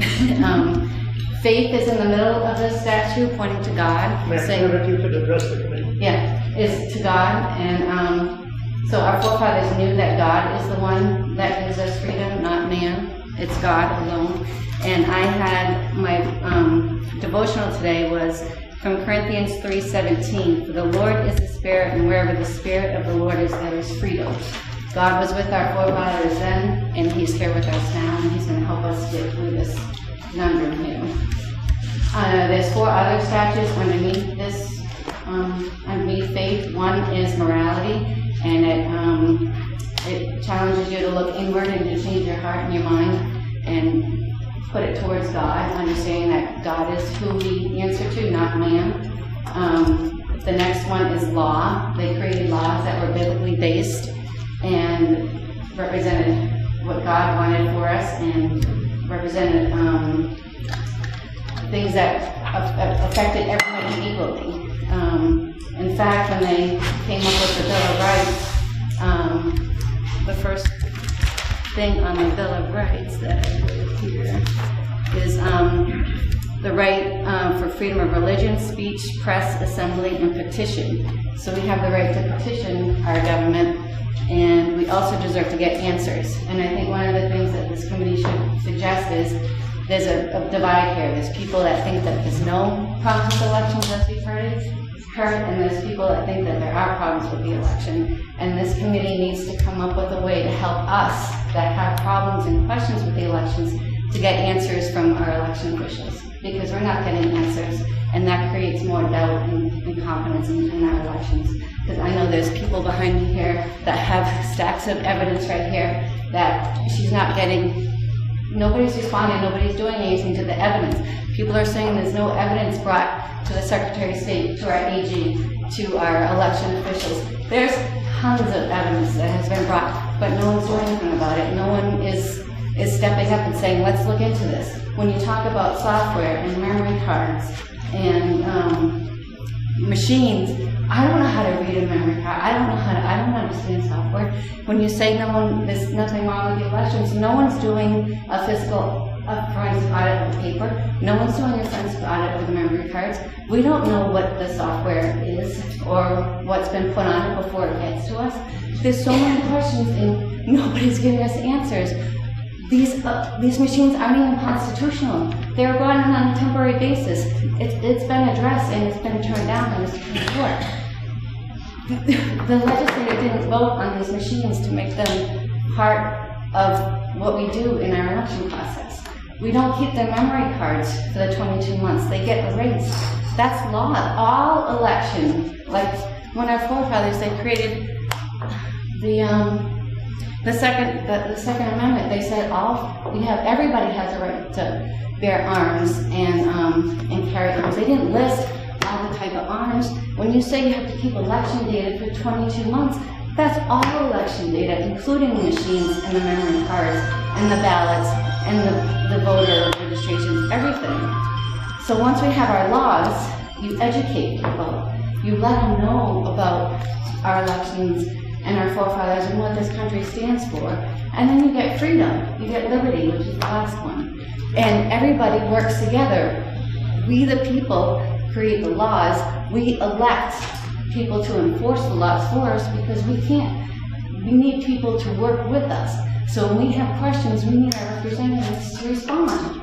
And in a timely manner, because that's creating problems and why we're so frustrated. And so, once you understand this, that you can't help but want to do something and say something. So what I did here too, because I'm not an expert in software, machines and stuff, I gave you guys, I'll have a copy of these cases. There's a gentleman that, I actually spoke with this guy, Walter Garrity. He's a computer expert. He analyzed data from the 2020 election in Pima County and Maricopa County. And this is what his conclusion was. Which county? Maricopa County and Pima County. Are they in New Hampshire? No, but We're talking about faith in New Hampshire. I know, but New Hampshire hasn't done any forensic audits or anything. So I want to share this with everybody here because this is a computer expert that did look at the memory cards and the data on the machines. And what he said is unless and until future proposed electronic voting systems, including hardware, software, source code, firmware, are made completely open to the public and also subject to scientific analysis by independent and objective experts to determine that they are secure from manipulation or intrusion. In my professional opinion, as a computer expert, electronic voting systems should not even be considered for use in any future elections, as they cannot be relied upon to generate secure and transparent elections free from the very real possibility of unauthorized manipulation. My professional opinion as a computer expert is therefore hand-marked and hand-counted paper ballots should be used instead. And I was going to do one, I have 3, but I just want to do one more because I don't know if anybody knows about what happened in Mesa County in Colorado. A woman there, Tina Peters, she had someone take a forensic image of her machine before Dominion came in to do their trusted jail, their update to her system, and after Dominion came in to do an update in her system. There's 3 reports. If you go into friendspeech.com or you look up Tina Peters, just Google Tina Peters. She has her own website. You can find all 3 reports. And there's 2 gentlemen, Walter Doherty, the one that I just read, and there's Jeffrey O'Donnell. They're mathematicians and computer experts, and they analyzed this data for a good 6 to 7 months. And they said that there were 36 different entries, different ways to get into the machines. There was manipulation of the data, and there was changing of votes. And they say the use of computerized electronic management systems is now nearly universal across counties in the United States. While the use of these systems is touted as efficient, potentially decreasing manpower costs and time to produce election results, it is also greatly reduces the transparency of the election process and exposes our elections to extraordinary vulnerability from both inadvertent and deliberate misconfiguration or misuse. America's right to free and fair elections is inalienable, but that right is infringed by lack of transparency and by whatever lies behind the opaque curtain. Without free and fair elections and the transparency to see it for themselves, that's me to be able to see for myself, without relying on the assertions of any other person or organization, Americans' consent and the legitimacy of our government at all levels is in doubt. If America's votes are to be recorded and counted by machines, every aspect of those machines' operation, configuration, and data must be recorded, immediately available, at no cost or administrative burden to citizens and their independent examiners, and confirmed 100% accurate through that independent verification. The absence or shortfall of any of those 3 imperatives, recorded, available, and independently verified, should immediately cause the public to distrust both the perpetrated result from those machines and anyone who insists that they accept those results. Those are the computer experts who actually looked at our data. We couldn't look at our data because it was erased. Nobody did a forensic audit. I pleaded with you, please do a forensic audit for New Hampshire, be our hero, do it. And nothing. And so my recommendation, if my friend Felicity could come up here, is I want to recommend that to all of you that you seriously consider going to hand counts. We'll have plenty of volunteers, computers on the people hand counting. New Hampshire has a process for hand counting paper ballots already in place. We don't need to reinvent the wheel. And this paper that Melissa actually went to the manufacturer in Texas called Authentics, and they have a paper that Secretary Scanlon can purchase for like $25 to 50 cents or whatever, and They make the technology at the $100 bill. So, do you believe me? Do you believe that this is real? You have no reason to believe me, right? You don't know me. How do you know it's real? Look at it. Does it look real? The reason you know it might be real is because it has authentication in it, right? How do we know that? What if I'm like, I want to buy something from you? How do you know that it's real? How do I know when I put it into a machine that it's real, that it's valid? Because I can hold it, I can look at it, I can participate in it. Don't you guys all want to know that your vote counts? I don't care what you voted for. You want to know that it counted, right? If this were a fraud, then I would be arrested. If my ballot isn't real, there's no repercussion. If my ballot doesn't count, people here in New Hampshire, whether you believe them or not, don't feel like it counts. And you guys have been signed up and maybe coerced or asked or graciously given your time, whatever the reason, it's because you want to get to the bottom of it, right? We want to feel confident. One of the ways that we could feel confident is giving the same credence that we give to our dollar bill. You can't buy my vote from me. It's priceless to me. You can't buy it from me. But it doesn't count. I don't think that it counts. I want to know if it counts. This has the same technology as a $100 bill. See this blue stripe? Please address. It's not on everyone. Please address the committee, not Okay. the audience. It's not on everyone. You don't need to. Oh. Just address the committee. Do you want to see it? You're showing it to us, but you're talking to them. I just asked you to talk to us. Well, I'm talking to them because I want them to know that they're being heard, because I don't think everybody feels like they are. So I apologize. So do you want to see the ballot? Mr. Chair, could we also get the name, your name and address? My name is Melissa. I'm from Windham, New Hampshire. I didn't hear. My name is Melissa. I'm from Windham, New Hampshire. Melissa, Raza. Yes, sir. Yeah, okay, wait a second. I'm just reading your name up for this. You got it. So would you like to see one of the ballots? Yeah, Sure. take it. We have, well, I don't know if anybody wants to see them. I don't know. They have the same technology that the $100 bill has. If you're presenting something, we'll show it to us. Sure.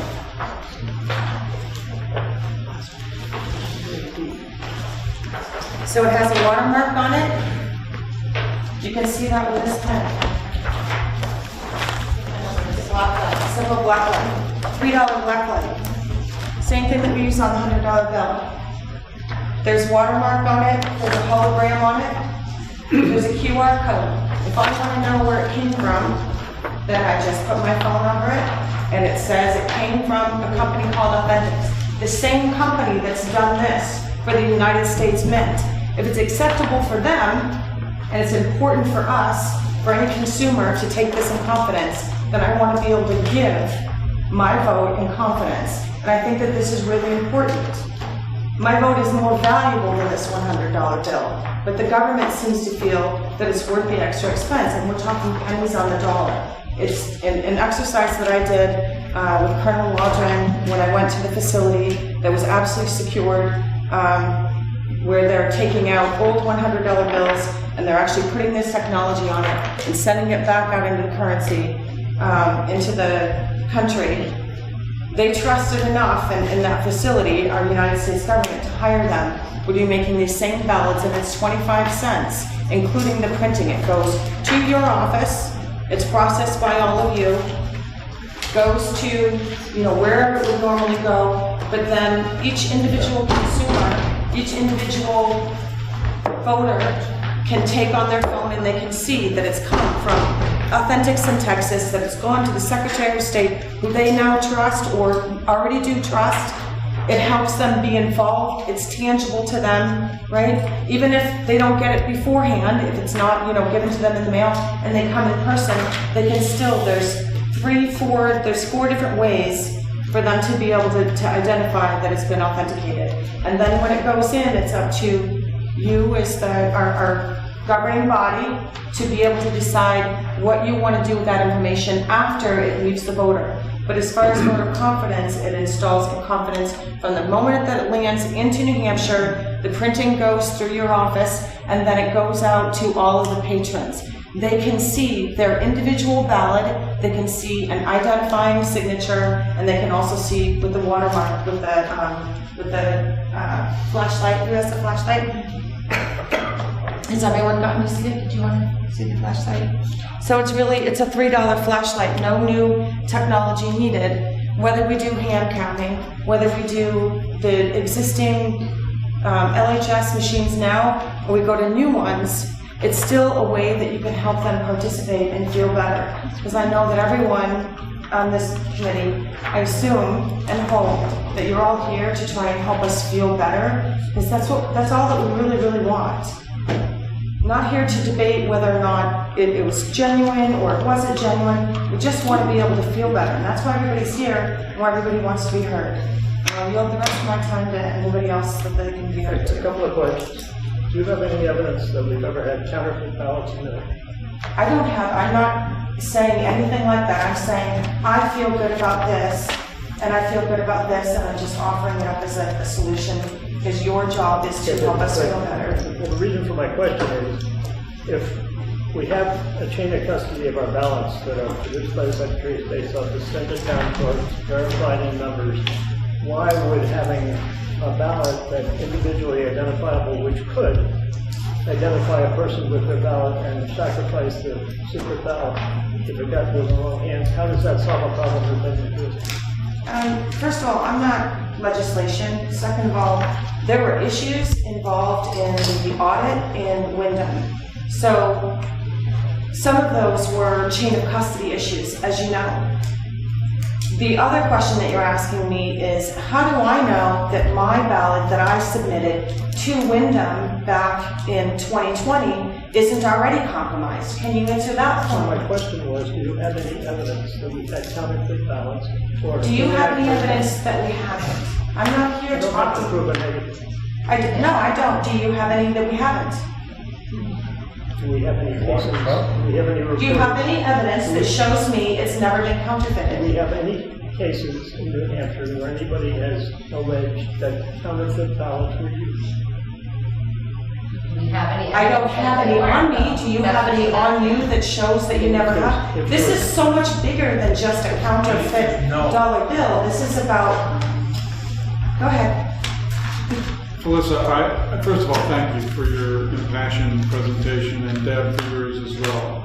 I want everybody here who spoke confidently about our electoral system to understand that these are two women who represent a significant portion of the population that is concerned about our voting confidence and our voting process. So I think that this is a very important testimony for all of us to hear. We are here to take advice and suggestions from everybody. We will gladly accept this advice. We cannot guarantee that we will make comment on everything that we hear, because number one, it's being taken in the greater sphere of all the things that have been said to us. We also have to consider the expense to the state and the value. If you go to paper ballots. If I may finish, please. There are many things that we're going to have to take under consideration. So I think this is, I applaud your enthusiasm, I applaud the solution that you're offering, and we will take it under advisement. And I think that's the best that we can do at this hearing, especially as we're running out of time and we have still other people who would like to make a presentation. So I think you've made a very good point, and we appreciate it. Thank you.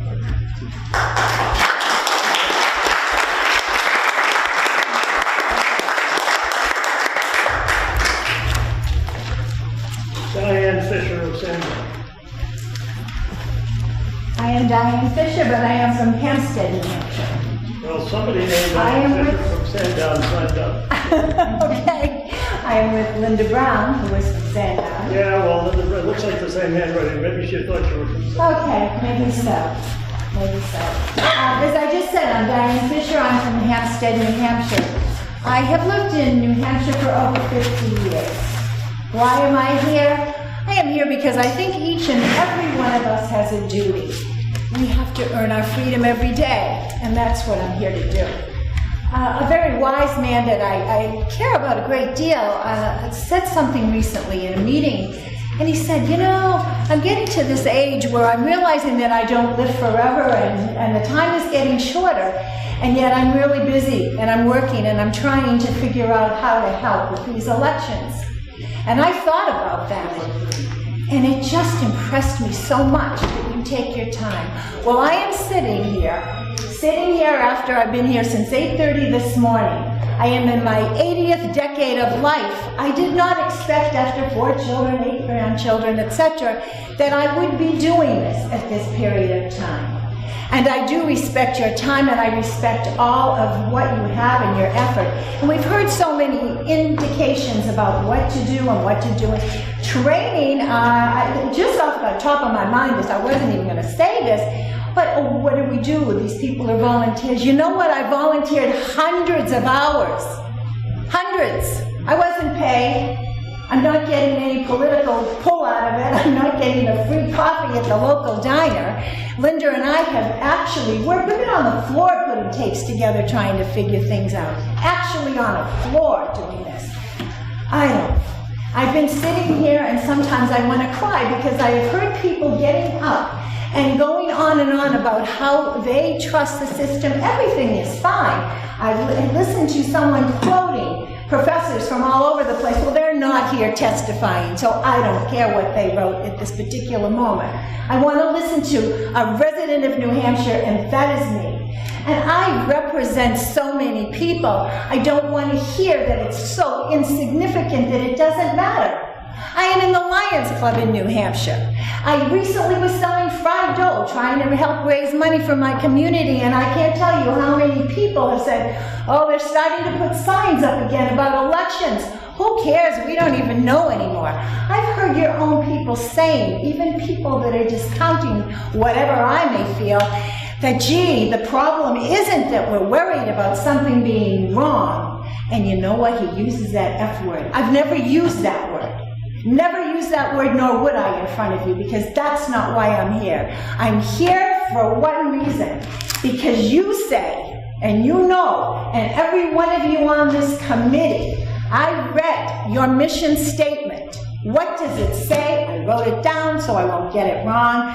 Part of it, quote, growing concerns about declines in voter confidence. Growing concerns. They're not going away. They're not getting smaller. People aren't feeling better about things. We've got elections coming. They are coming fast and furious. They are coming in a couple of months.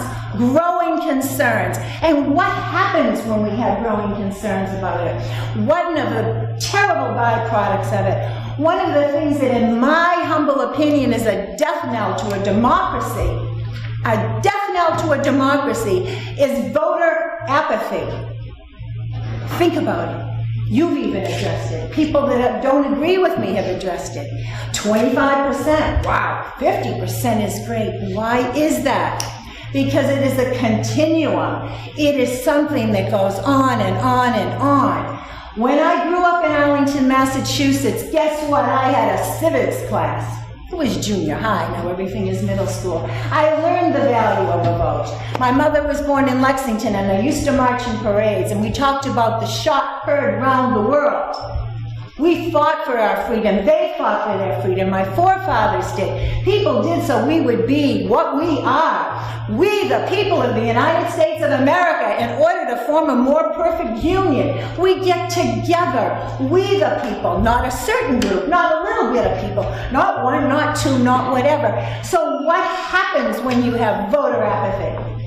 Voter apathy ends up, people are run and controlled, and a few people make the decisions.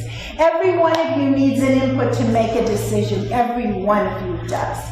And I just get, yes, I get that. And nobody has to give me a microphone because, yes, that's kind of the problem. But I want to tell you the truth. And I'm going to tell you, and maybe I'm old, you can forgive me. Nobody asked me to be sworn in today for my testimony. No one. I'm swearing myself in because I believe in God. And I am telling you, as God is my witness, this is the truth about how I ended up here today. My friend Linda Brown gave me a call. Someone had asked her to look into the SAU elections. No idea what it was about.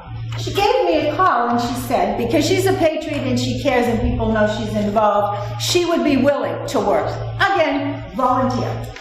She gave me a call after she asked these people, was it okay if I bring in Diane Fisher? And, she said, yeah. So I went to see Linda. Under oath, in front of God and everyone. I went to see my friend Linda, and she said, we have a project. I'm not really sure what we're going to be doing, but somebody has asked us to look into something. I said, okay, we're friends, we have fun, we march in parades, we do things. Okay, what do you want? She said, I really don't know. What we discussed, and I want everyone here, every Republican, every Democrat, every Independent, every Libertarian, anybody, I want you to hear this. What Linda said to me and what we talked about was, we may find something. If we do, we're going to document it. And we're going to find out and see if we can fix something. We might not find anything. And you know what? If we don't find anything, that'll be good because the system works. Either way, our time will not be wasted, Dad, because this is what we do. And this is how we started on our journey. Our journey. So, okay, that was fine, that was good, we were going to do it. I'm going to stand up because I've been sitting forever. So anyway, what happened at that particular time, when we got some evidence, people helped us. I don't even want to use the word evidence, that's not appropriate. We got information, we got some things. So the first thing that we got were tapes of the Exeter election. The Exeter election, March 8th, 2022. We looked at the tapes. First thing we saw, and it was like, Houston, we got a problem. Linda's going to pass out, so you can take a look at it for yourself. You want to see things. On page 1, we kind of a synopsis of what happened and what we saw. We just don't understand it, maybe you do. All right? Exeter, machine number 1. The election was March 8th, 2022. It ended at 8 p.m. The machine was closed out June 21st, 2021, 9 months prior to the election date, according to Exeter's own tapes. And machine number 2, that was closed out 2 days later, on March 10th. Machine number 3, 2 days later, plus another 5 minutes. Those two are kind of close. What does this tell me? Does this instill any type of confidence in me? Do I believe? I don't understand it. I want to know. We had to work like heck to get it anyway, but you can see it. There are the tapes. Not manufactured, not made up, right there for you. Okay, so we're off and rolling and we know we have to work and we have to do things. So what we did, and I'm sorry for being long-winded, but I need to express to you exactly the amount of time and work this took. How do we do this? We don't know what we're looking for, if we're looking for, we have no idea. We get moderators' reports. We get tapes from 6 towns. We get the voter checklist. I have handled personally every single page of every single checklist for 6 towns. Every single one. Thousands. Noted on them how many Republicans, how many Democrats, how many undeclared, how many absentee voters, etc. Linda and I have 2 huge suitcases full of notebooks. Notebooks like this. Filled with all the information because we didn't know where to start, so we took everything in. And Linda is going to show you that. But I did something all myself. I was just curious, like, wow, is this just something SAU 16, whatever? So I happened to go and ask and request for Bedford, the town of Bedford. 2020, general election. and maybe I should bring this up so that you can see it. I made a copy of it. It is the moderator's report. Okay? You probably saw it because it asked it to be sent to you. So I looked at this, and the reason that I'm mentioning this is just because I'm old. I don't have the technology background that everybody else does. But, you know, I did some things and I had people working for me. I look at this and it says Bradford, and it's got a number of how many votes or how many ballots, and then it tells you how many of the machines are, and a whole bunch of numbers telling you that. And then it is a copy attested to, state seal, whole 9 yards, signed by the moderator, signed by the clerk, the town clerk, okay? On the bottom, it says, fax to the Secretary of State no later than 5 p.m. on November 5th, 2020. Would you like to tell me what the date is on that they signed? The 6th. Yes. So I thought, well, that's kind of strange. They're required to, according to this, fax it to the Secretary of State by the 5th. It wasn't signed until the 6th. Again, I'm not saying any of these numbers are wrong. I'm not saying that there's anything untoward in it. I'm saying this is just a mistake that I couldn't turn in. My taxes were paid on July 1. That's when my town wanted them. Not the 2nd, not the 3rd. They wouldn't accept it. So either they didn't know what day it was, either one of them, elected officials, so to speak, overseeing the elections, or they didn't care to follow it. Now, what I did forget, and I'm going to finish in 1 second, is we've had this referred to. We've had this referred to. The election manuals, the election laws. Diane Fisher, old lady. This was not what I intended for my spring and summer reading. But I did. I did. Amazing how much I know now. And amazing how much I know that it needs to be improved, with due respect. So I have listened to so many people telling me that everything is fine and dandy. Whatever. It isn't. People are not confident. We're not here to praise ourselves, to relitigate an election, to think about these things. We are here to show you that improvements need to be made, and not tomorrow, yesterday, because we have a lot coming up. So I humbly thank you for listening to me. For now.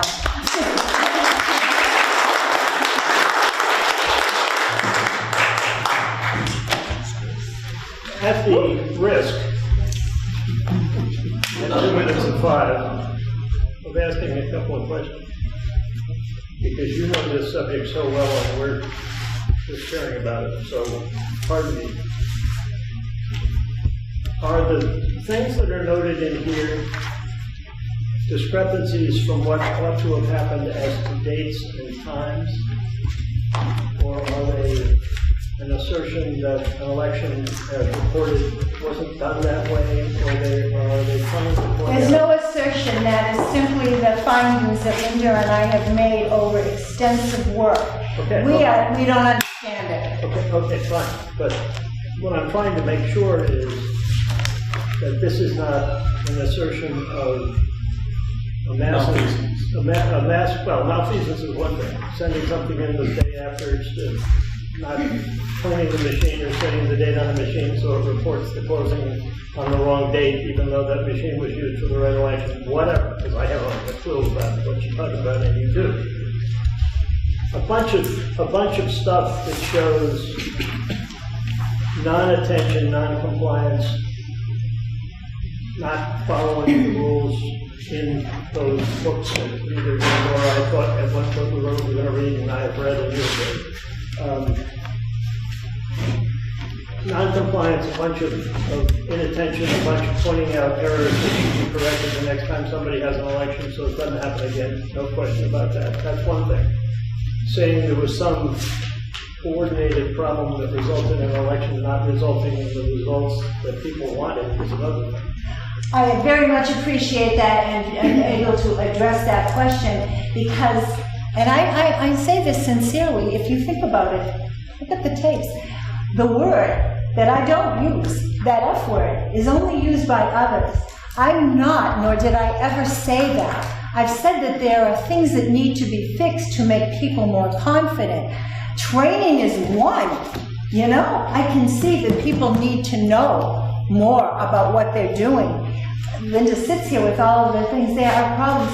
It's just, they're not consistent. They're not following anything. You're not following your own election rules.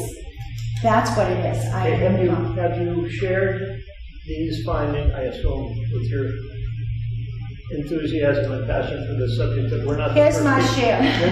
We're not the first person that have heard this story. My suspicion is.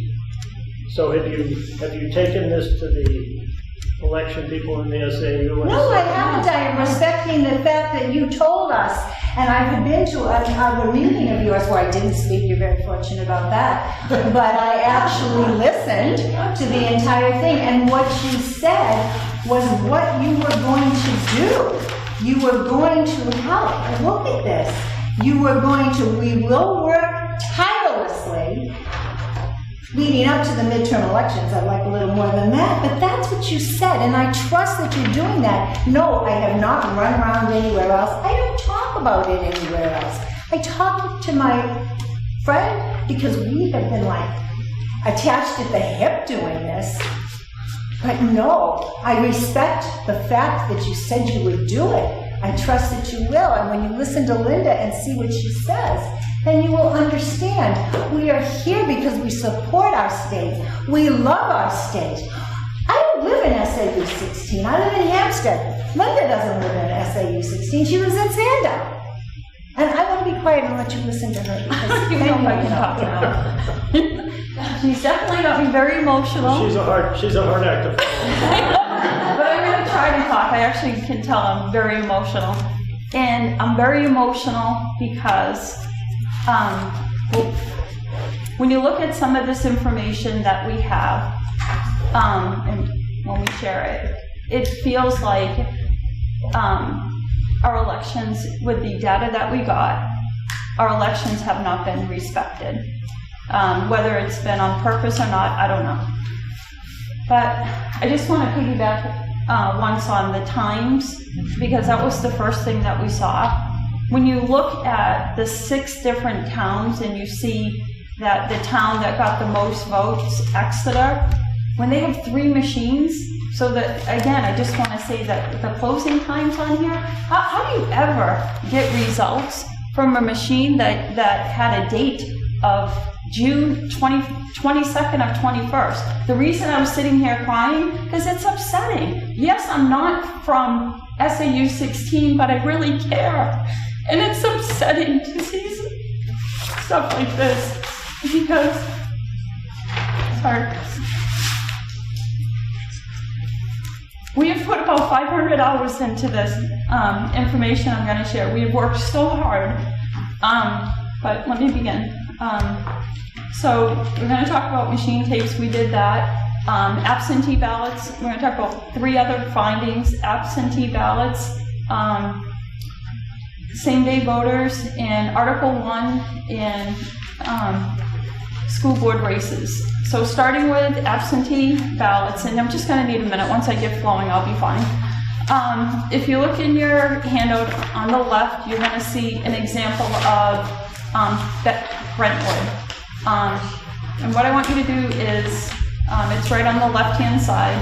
I don't know how many of you are familiar with the checklist, but on the checklist, that's everybody that voted that day, everybody that cast the ballot.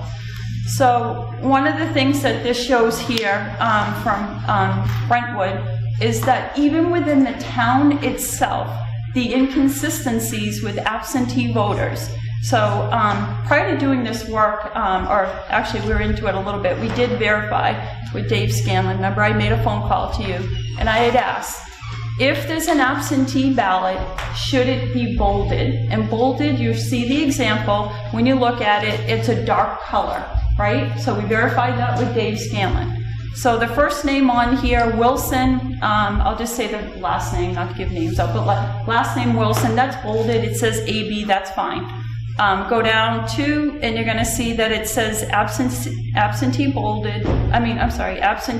voter under Winch, but it's not bolded. And the problem with that is, how do we know? So when we take a look at this, how do we know when the request was made? Because normally, right, when somebody makes a request, you go in and you bold it, and that way we know that there was an absentee ballot requested.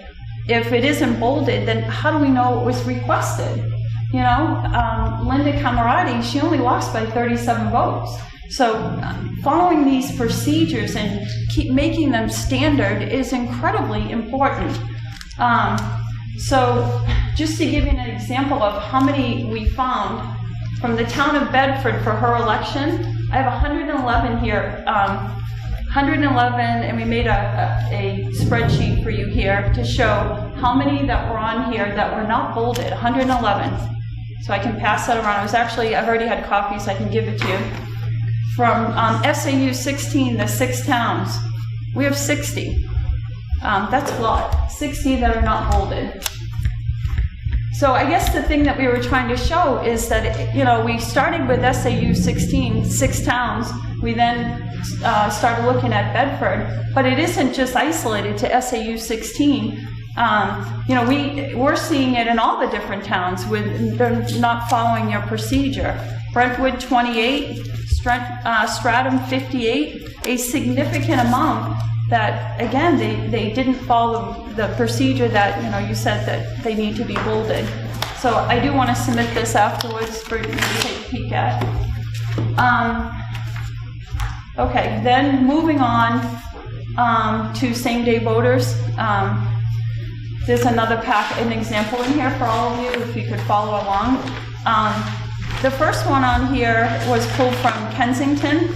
And on here it shows that it has the name of the election date, the party affiliation, the name, the address. This looks amazing to us. We're very happy to see that. And the best thing of all is this is the book of record. So if you guys look at this, is your book of record. The reason we like this so much is when Di and I were on the floor putting all these books together, we made sure that we were not missing one single page. It's one of the reasons it took so long, just gathering all the information, making sure we weren't missing a page. So this was great. The same-day voters were put in the checklist at the very end, with Kensington and one other town, they used the very last page, which is set up for same-day voters. That's how it should be done. Okay, things go downhill from here, though. I'm just warning you. When you say same-day voters, you mean same-day registration? Yeah, people that came in and voted same day. Okay, so we had 2 towns that looked really good. All right, Brentwood. I'm going to talk about that for a minute. That's the next page. Page number 2. So on Brentwood, when we looked at their checklist, from A to the letter L, there was not one single entry at all on the checklist for new voters, yet they did have them. If you look underneath, you can see they did a 2-page insert for their same-day voters. And that's page 3 and 4, you'll see that. So, again, let me back up a little bit. So for same-day voters, it says on here that they had 4, confirmed 4 in the scan. Confirmed 5 in the scan. So from the letter M on, there's not one actually, there are no names whatsoever on the checklist for Brentwood, not one single name. So, I mean, how would I ever have voter confidence when the book of record does not have one name? I get a 2-page insert here, a 2-page insert, and when was it filled out? When did they do that? It's not part of the book of record which says, you know, the name of the election, the date, and all of the above. So that obviously was a great concern. So I just talked about Brentwood, Bedford, page 5. this one actually even tells you, not on official list. How can you have a same-day registration voter and come up with your own little insert? It actually says, not on official list. It has to be in the book of record, which is your checklist. It cannot be this thing here, and they even renumbered it. So the checklist is numbered, like let's say you have 500 pages, 1 through 500. This here, they renumbered it. If you actually can't see it, it's more towards the top here. They gave it all different types of numbers. If you look on the corner, it's all renumbered. And it's an insert. It's not, so one huge recommendation, if we can standardize that everybody uses the checklist, not their own insert when it's provided. That's the other crazy thing. When you print the checklist, at the end of every letter, there's a blank page. Why are they not using it? From A through Z, there's a page for you to use. So why are we getting inserts that could be potentially fraud? You could fill it out at any time. You know, how do I know, and I'm not saying that there was any, but how do I know when this was filled out? Because it doesn't have the printed date, the date of the election. It just is filled out in pen, and it actually says, again, not on official list. Page number, the last one, I don't know if you guys, the last one is Stratum. Page number 6, you should all have that. So we're supposed to accept, I did a book for Stratum. We pulled all of the same-day voters and actually have a book for you to see. There's no party affiliation. There's no date, no page number, no town, no letter. And this is what we're supposed to accept as safe and secure. Well, if they had used the book of record, the checklist, then it would have been easy for them, because a lot of the information's all filled out on the top. Instead, most of, like with the town of Stratum, 90% of it, there was no party affiliation. So I don't know how they got it. They had all these same-day voters, but they never did a party affiliation. How did they know? That does not give us voter confidence. That does not. All right, and then moving on. So anyway, the last thing we wanted to talk about is in the book, page number 5, I think it is. Is that a 5 or a 3? Number 3, Article 1. So what we did is we got the total amount, so this is for SAU 16, we got the total amount of votes, people that voted, and then subtracted the amount of blanks that we got. So Article 1, just so that you all know, that was the budget. Article 1 was the budget for all 6 towns. Now, I don't know about you guys, but when I go to vote, I vote with my wallet. You know, we're all struggling a little bit with the gas price, or a lot with the gas prices, and things are expensive now. So, you know, any kind of an increase matters. So Article 1 being the budget, if you look at the very bottom, you will see, and this is of great concern to us because the number is so high. What they're saying is out of the 6 towns, 1,200 people did not care about Article 1. 1,200. 1,200 out of all the voters didn't care about Article 1. They skipped that and they went to Article 2, 3, and 4. And even that looks strange. So we get 1,200 for Article 1. Article 2, again, when we look at all the blanks, we have 572, 534, 517. I mean, that's odd in itself that our numbers are so even. It's just odd. So I'll just mention that. The last thing we looked at was school board races because, well, things were heated then. People were really upset with everything going on with the school boards. And from the people that we talked about, they cared about who got in. They showed up for the budget and they cared about who got elected for the school board races. So what was odd to us, and we just did a spreadsheet on that, is if you look at the 4 people that were running, at the very end you will see again with the blanks, it's between 12 and 1,300 people that they want us to believe didn't care about them. So when I sit here and I see, and we've been here since 8:30, and we watched all the demos, and we have heard a million times that there are no issues with machines and everything's great. We've heard that a lot, and we've been very respectful sitting here, but I can honestly say that I do not feel, after seeing these numbers and going through this process even a little bit, that our system is safe and secure. Why do we have 1,200? I've talked to enough people. We should have at a minimum, sometimes you get between 20 and 30 that are blanks, but you would never have 1,200. So to sit here and think for a minute, and it's my humble opinion, after talking to the experts and others, that to hear that 1,200 didn't care about the budget, and the four school board races, that there are between 12 and 1,300 people that just skipped it, is really hard for us to believe. But anyway, that's what we have. If you have any questions, we'd be more than happy to answer them. And well, I think, given the hour, and given the vast difference between the amount of work you did and the amount of time we've had to learn about it, you must appreciate those books we made, though. Very that was hours, and I